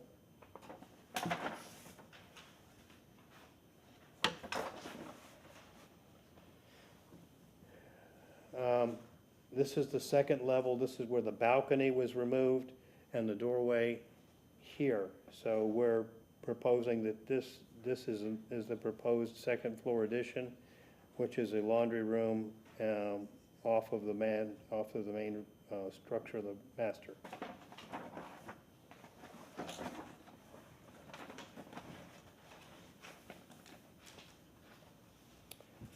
I'm going into the wall sections, showing exactly how we're going to do that and attach it to the main structure.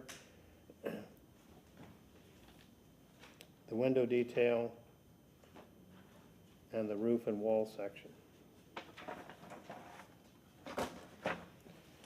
Here's the cut sheet basically of the compatible materials, matching the roof and shingles, the outdoor lighting, the gutters, siding, wood siding, and matching the same dimensions as the existing siding.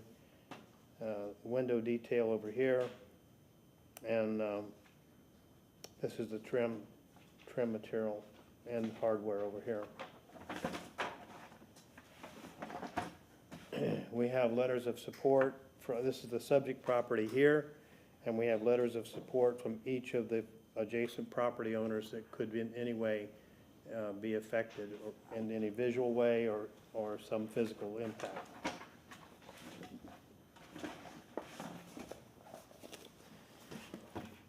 I know I kind of went through some of that pretty fast, but you have the package.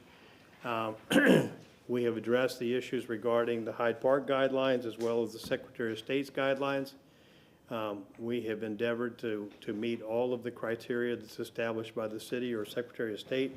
We work very closely with the city staff and thank them for their diligence in helping us get through this process.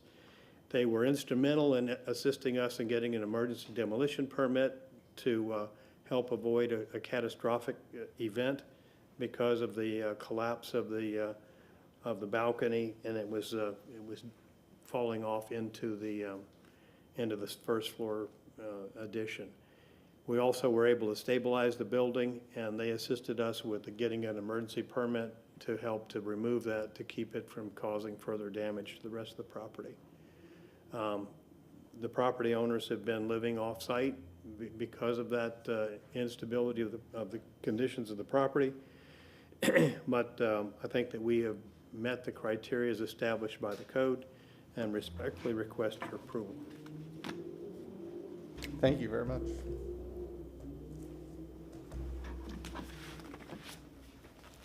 Good evening, Commissioner, staff. Ron Vila, staff with Historic Preservation. Under staff's finding that this application is consistent with the Hyde Park design guidelines, we reviewed the plans on August 29, 2025.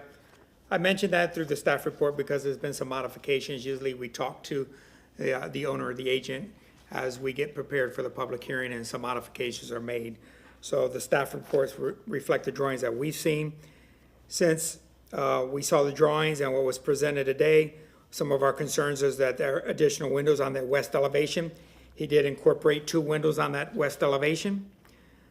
The installation of the paired windows, that they're period appropriate. He had a detail showing the paired windows with a weight pocket wider than the 2 other vertical members that are period appropriate. So that illustration was spot on. moving forward, to meet the standards, you have to show some delineation from the old, from the new. I think the footprint of the two-story structure leads in that direction. The lower roof line, although that complements the primary structure, the addition is in the rear, as it should be. It's not seen from the primary elevation from the front. If additional information or something reflected on the drawings need to be shown, we did discuss, instead of having a window that has a multi-pane over a multi-pane, just to incorporate a 1-over-1 window to simplify the request. The presentation was very thorough. I might have missed the foundation, what the foundation piers are as it transitions from the primary house to this part here, and the material of the decking I may have missed. But other than that, it was a complete presentation. I'm here to answer any questions. Great, thank you very much, Ron. Is there anyone in the public that's here to speak for or against this project? It's just us chickens that are left out here. All right, then we'll move to my right, starting with questions from commissioners. Yes, on your plan, you're showing gutters, and you've got some gutter detail. Can you tell me where you're draining those? It looks like you have an underground drainage system. Where's that draining to? There's an underground drain system. It's a French drain that it dumps into there, and then it pops off into the city street. So so that water will be drained out towards the street? After it goes to a French drain. Okay, all right. And this is not in a flood zone, I assume? No, it's not. Okay, that's my only questions. Thank the Lord. No questions, thank you, appreciate the presentation. No questions at this time. Thank you. Very complete. No questions? Well, somebody's got to ask what Ron wanted to know is, what's the decking in? It's Trex. It's Trex decking. It says wood. It says wood on. So the plans say wood. Well, I mean, we're going to work the detail out with the city staff because we have to rebuild part of that deck. We may end up replacing all of it, just because we're not quite sure what the condition is and how much was damaged from the previous storms. Okay. But we committed to the wood deck to replace it with. Okay. Would you be opposed to the windows in the new addition just being 1/1 versus? No. Imitation divided, because it's not going to be true divided light anyway.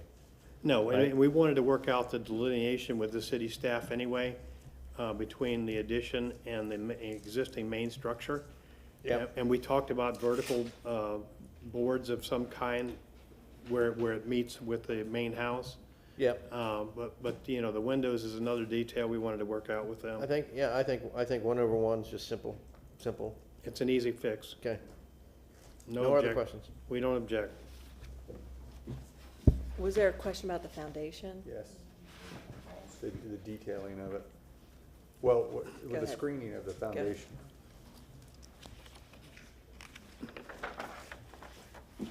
I Just think- looking at your elevations, and it shows blank Yeah, underneath the wood deck. and There's a everything. stem wall there with,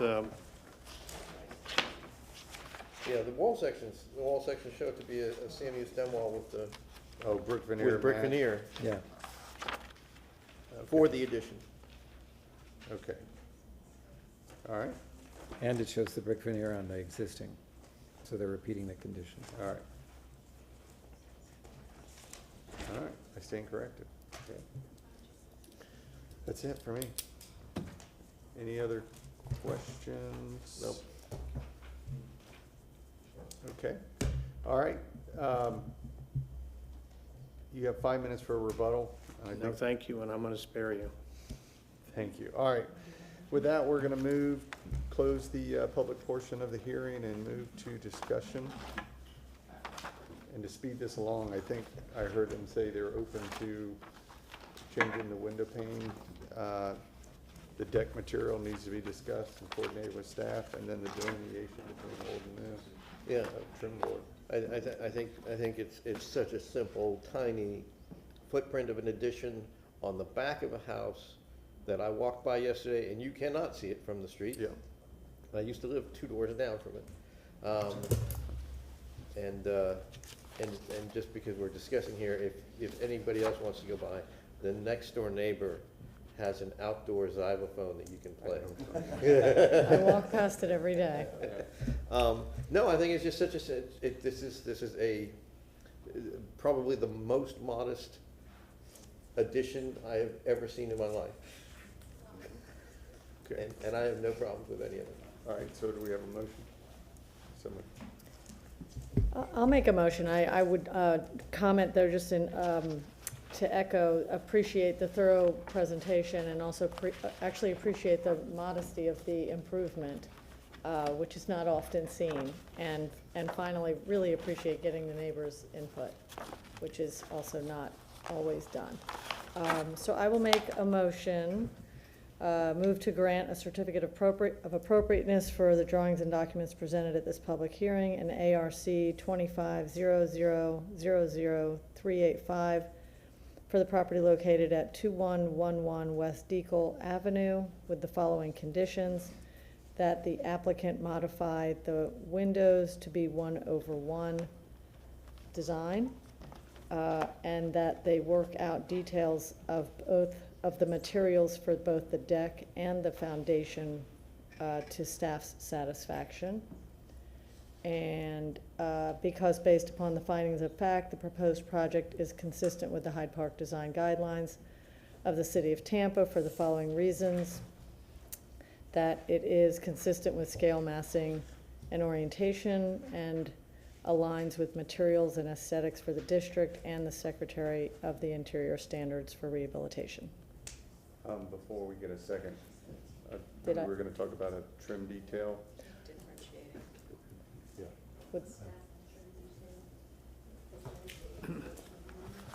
And the addition of a condition regarding working with staff to delineate trim detail from existing to new. Material of the deck. I said the material of the You already deck. said that, all right. We did get that. So do we have a second? Second. Okay, does the applicant understand and agree? We with the- concur with all of the conditions. Thank you. Perfect, thank you. I'd like to take a second and thank the staff for working with us. This was truly an emergency situation, and they really helped us out a lot. And my design team over here and the owners are here, so everyone's all very happy. Thank you. Perfect. All right, so we've got a motion for approval with 3 or 4 conditions. Any discussion? Not seeing any? All right, all in favor, signify by saying aye. Aye. All right, it's unanimous. Congratulations. Thank you again, board. Appreciate you.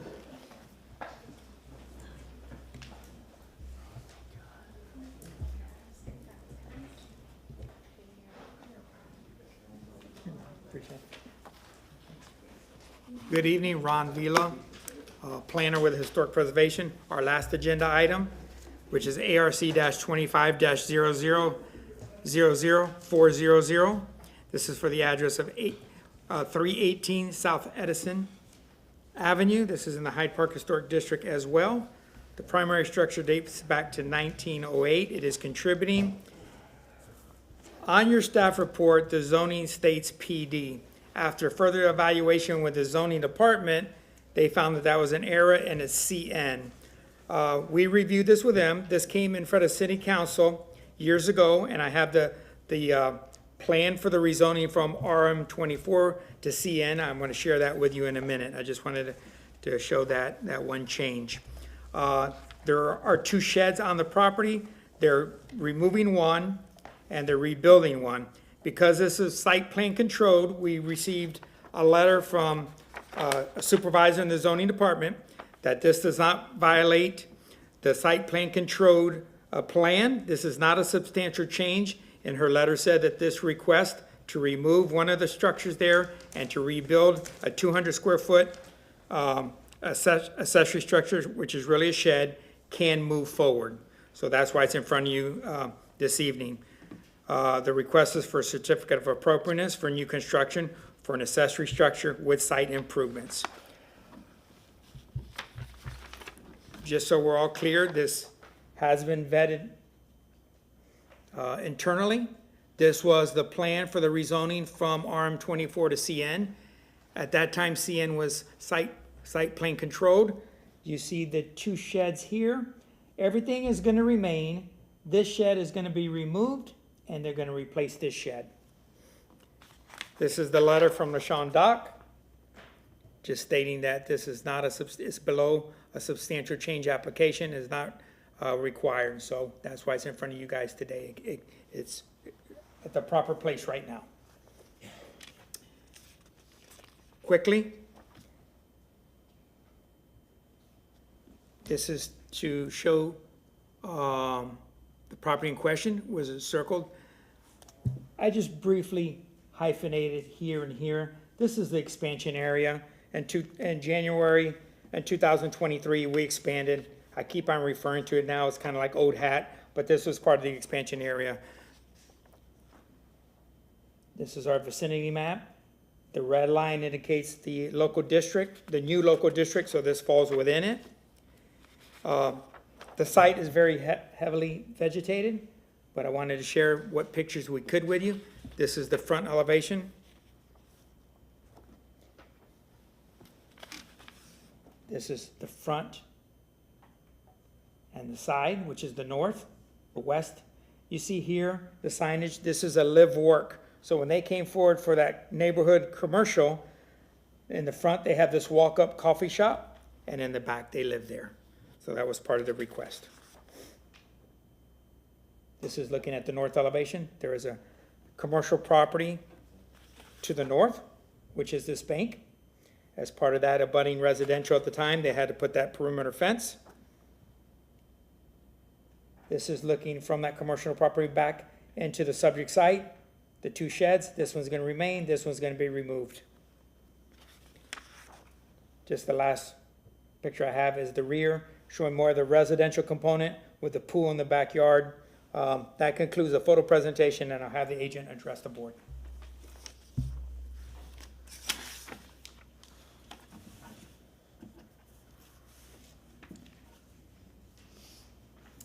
Good evening, Jamie Mayer of the law firm Hillward Henderson, representing the applicant, 101 East Kennedy Boulevard, Suite 3700, and I have been sworn. I do have a PowerPoint that I preloaded, if CCTV would mind bringing that up. And just, you'll see in my PowerPoint that I also used the term PD. That was because in the conversations that I'd had with Ms. LaShawn Dock, at the time, it shows on the city's zoning map as PD, and we were talking about it as a PD, but it is a site plan zoning district, basically, that controls, so same effect, but it, to Mr. Vila's point, it's CN. I don't see the PowerPoint yet.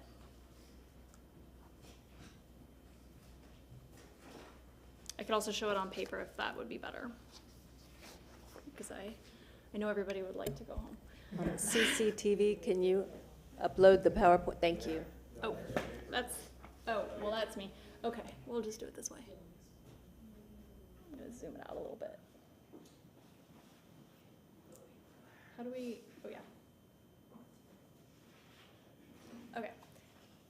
Jeez. Yeah. All right, well, I'm gonna make this very quick. I probably won't get a compliment for a thorough presentation, but I'm trying to be respectful of everybody's time. As Mr. Vila explained, this is a request for a new construction and site improvements on what's mostly a single-family property with that commercial or the retail in the front, which is the coffee shop that the owner also operates. It's an accessory structure in the rear yard, and it is, as Mr. Vila also described, going to be in a similar. Are you guys not seeing it either? Okay. Okay. I'm sorry. It's going to be in a similar location as a prior accessory shed. One correction I do want to make is that shed is the one that it will be basically replacing isn't actually there anymore. It was removed in about 2023. It was not a contributing structure. It was pretty much rotted. So it's not there, but it is shown on the site, the PD or the CN site plan. So the footprint was recognized as part of the original site plan zoning district. So this new structure will essentially function as a pool bath flex space for the resident to enjoy. It's about 200 square feet in size, which is just about a 50 square foot increase from the prior shed structure. Again, it satisfies the setbacks that are in the CN zoning district site plan zoning district. It actually exceeds them. The old shed was very close to the north setback, and this is gonna be at 3 feet, which is the normal accessory structure setback, so it actually improves upon that prior existing condition. It's less than 15 feet in height, so all this to say, no variances or any other kind of special code relief is required with this application. The design is going to be informed by the primary home structure, which is a contributing structure. This is going to look like a garage. It's going to have a non-operative garage door facade facing the front. I do want to note that there are another structure, two actually other small accessory structures, again recognized on that site plan, and a fence that are really going to you're not going to be able to see this from the front, but it is designed to look like a garage in the spirit of the fact that it is facing the front. Here's the site plan. The proposed new structure is in the blue. You can see the footprint of the prior structure here. So again, it's actually going to be more consistent and compliant with the present day setbacks. We did also confirm that only a single palm cluster would have to be removed in connection with this. We submitted a tree disposition table into the record as well, and there's an abundance of green space on the property that exceeds the code requirements. Just to go through the elevations. So again, this is the proposed front elevation. You're not really gonna be able to see that, but that's what it's gonna look like. It's gonna have that fake garage door look. It looks like a shed. The rear, there's also a 6-foot fence. You can see it here that runs along this way, so really not much of this is going to be visible. The mechanical equipment will be mounted to the side of it. The side that the applicant will most enjoy as the owner is the side that's going to face their pool. That's going to have the man door, where you're actually going to be able to enter the structure, and the window that the structure is going to have. And then this on the north elevation, so that's looking in from that bank parking lot. We showed the fence here to really get it across that this is pretty much what you're going to see of this structure, and it's similar to what you can already see of the existing accessory structures on the property, and that's why there's no windows proposed on this elevation. Finally, just again to contextualize, the structure is going to be behind the structure that you're seeing here, so not much of it will be visible. And actually, one more correction, these two are both recognized on the CN site plan. These are staying, it's actually a little bit further behind. So on the old site plan, you can see, where were they? Or on the survey, well, you can see that there were two, and then it's gonna be behind. Same thing here. This is again looking from the bank parking lot. That's that fence that you saw on the elevation, and then just to contextualize it to the pool, it's gonna be located just north of the pool. With respect to materials, really drawing from the primary structure, the door is going to match that of the primary structure. Again, that's the door that's facing the interior, so no one's going to be able to see it really except the owner. But they do want to make a nod to the existing structure, the primary structure, because they really love it. The garage door facade is going to be custom made. This example that you're seeing is just an example, but it will be more like the design in the elevation that we've provided. The overhang is going to be about 6 inches, so really keeping that shed-like form as opposed to longer overhang that would be more like a house structure. And we're proposing Dutch lap siding, and it will match the primary structure. Finally, the wall section with some more detail about the materials and the design. And with that, I'll conclude my presentation. Respectfully request this board's approval. Myself and the contractor are here for any questions. Thank you very much. Good evening, Commissioners. Ron Veal, I'm staff with Historic Preservation. Staff finds this application is consistent with the Hyde Park design guidelines. The location of the accessory structure was vacillating at times, and one of my conditions were that to have gutters to assist with drainage. At one time, the accessory structure is very close to the property line. Since they moved it over 3 foot from the property line that meets code, I don't think the gutters are needed, but that's up to you guys. The north elevation shows a slider. Sliders are usually not something that we see in period structures. As I stated earlier, this is a glorified shed, so they wanted some kind of pass-through. I'll leave that up to a discussion this evening. The north elevation, at one time the mechanicals were on the ground. Now they're going to mount them to the rear of the structure. That's why that rear elevation had those items indicated on there. And then they went through the wall section. I don't believe any additional discussion is required through the wall section. They showed some additional details for the doors and the casing. So I believe that completes my portion of this, and I'll be here to answer any questions. All right, not seeing anybody in the audience, we will move on to Commissioner, the contractor. All right. We'll start on my left. I have no questions. You got no questions?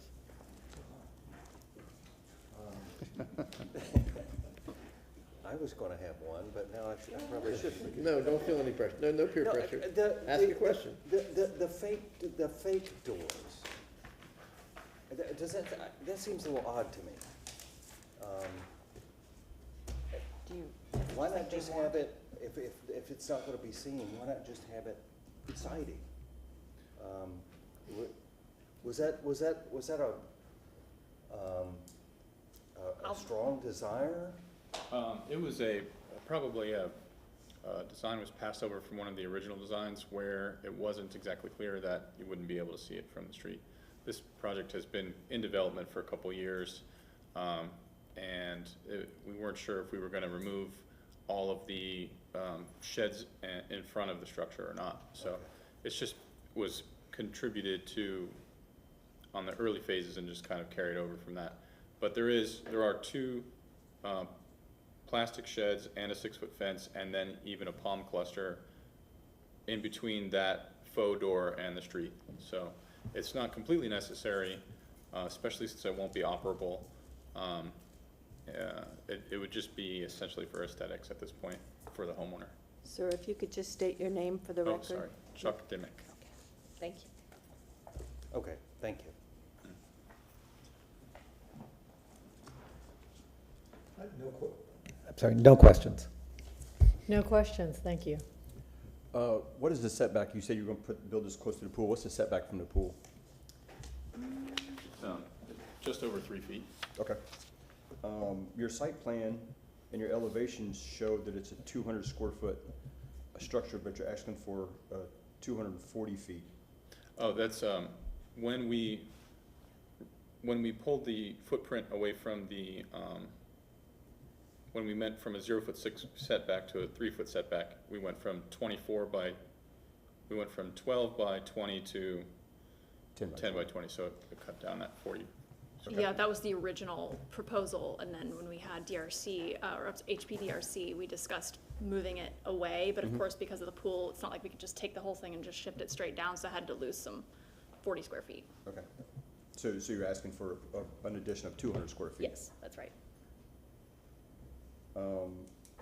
And then the materials that your material list showed just a photo, and I'm assuming that your detail is showing corner boards. You're going to actually use corner boards on your, okay. Yeah, on top of the side. Yeah. Okay, thanks. That's all I got. Okay.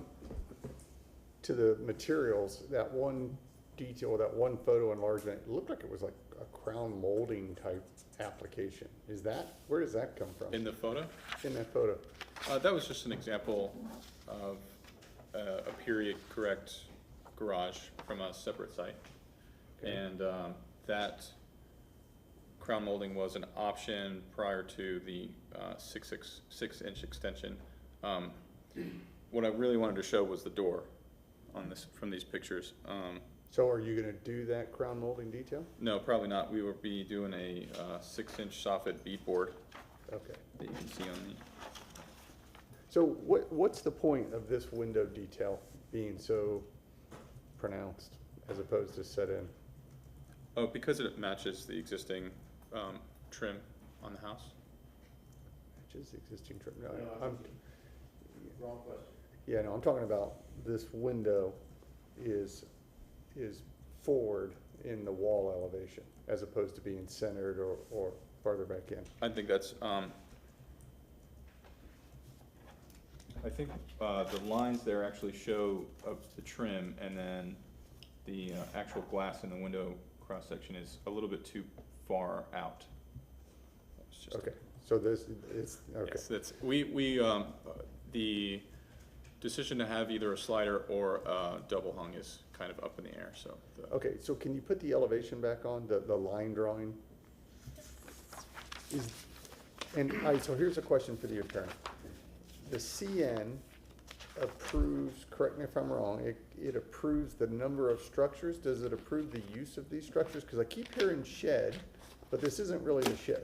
So they're allowed to have a residential structure, and they're allowed to have residential accessory structures. And this is a residential accessory structure. So is this intended to be a pass-through window? Yes. Potentially. Okay, well, I'm just wondering what the use of this is going to be, because I thought it was a bathroom. The owner. Pool, bath, flex space. The owner hosts a good number of pool parties because she has a coffee shop. She's a great hostess. This is a bar. Yeah. Okay. It's actually a really great Well, so coffee then shop. I was wondering if this was a commercial use. No, This is will that not be intent? for, No. this would be for personal use only. Okay. She has a I've lot been of, to- I've been to unlike some of me, the I have a pool lot of parties. friends. Okay. Is there a bathroom in there or no? Yes, we will be putting a bathroom and a laundry hookup in there, potentially. Okay. But no heating element and no real room for a couch or anything. Okay. So I understand where this is going. This is not some elaborate structure, but the window, maybe a sliding window, maybe faux historic. There's just a lot of. We can, we are very flexible in the window. We can do a historically accurate, I'm just asking what the use is and what you're trying to do, so. yeah, sure. We would Okay. like to pass things through the window, so the maximum opening size would be preferable, but if we have to do two double hung windows, then to match, it would be acceptable. Okay, I don't have any other questions. Are there any other questions? You have 5 minutes for rebuttal if you feel like you need it. Oh, no, thank you. Okay. All right, with that, we're gonna close the public portion of the meeting. I would say if they don't desire to have this faux, that they don't really need it. I guess we could keep it in case the owner felt like she wanted it, but I don't think it should be a requirement that she has this faux. Well, the two sheds could go away, but Well, they're yeah. still gonna have a 6-foot, There's still a fence. yeah, fence, so. But yes, the two plastic sheds could go away in the future. Yeah. Or, and then you could also make that fence transparent, as is traditional in Hyde Park, so you have a transparent view to a garage beyond. Yeah. But then there's another set of palm trees there. I think if they wanted to do it when they take down the two plastic sheds at some time in the future, if that ever happens, then they could alter the facade of that shed. But yes, I don't think it's needed in any way, shape, or form, given the current lack of view from a street to even get there, okay? And I don't mind the sliding window per se, simply because it is not visible from anywhere. Yeah. I mean, you're gonna see more of this roof than you do today, cause it's higher, but, I mean, it's there's a lot of landscape and everything like that. It's just a very minor. All right, any other discussion? And it's in a different location. I mean, there is a bank building Yeah, right on the absolutely. other side. There's not another house Right. on that side where this shed is gonna be. Yeah. So I think, given the location. Does anybody have any It's okay. conditions? No. Well, the only thing I would say is the window detail. You just work with staff when they come up with their mind on a window. Well, yeah, because the glass can't be hanging outside of the Right, window. right. Got it. Please. I move to grant a certificate of appropriateness for the drawings and documents presented at this public hearing in ARC 25-0000-400 for the property at 318 South Edison Avenue. Because based upon finding a fact, the proposed project is consistent with the Hyde Park design guidelines and the City of Tampa zoning codes for the following reason. It matches mass, scale, setbacks, and is appropriate for the site. Okay. Second. Whoever. All right, so we have a second. I don't hear any discussion, so all in favor for the final approval signify by saying aye. Aye. All right, motion passes unanimously. Congratulations. All right, I'm looking for a motion to receive and file submitted documents and exhibits. So moved. All right, no discussion, all in favor? Aye. All right, the hearing is adjourned. Do we Thank have you. photos? Do we have photos tonight?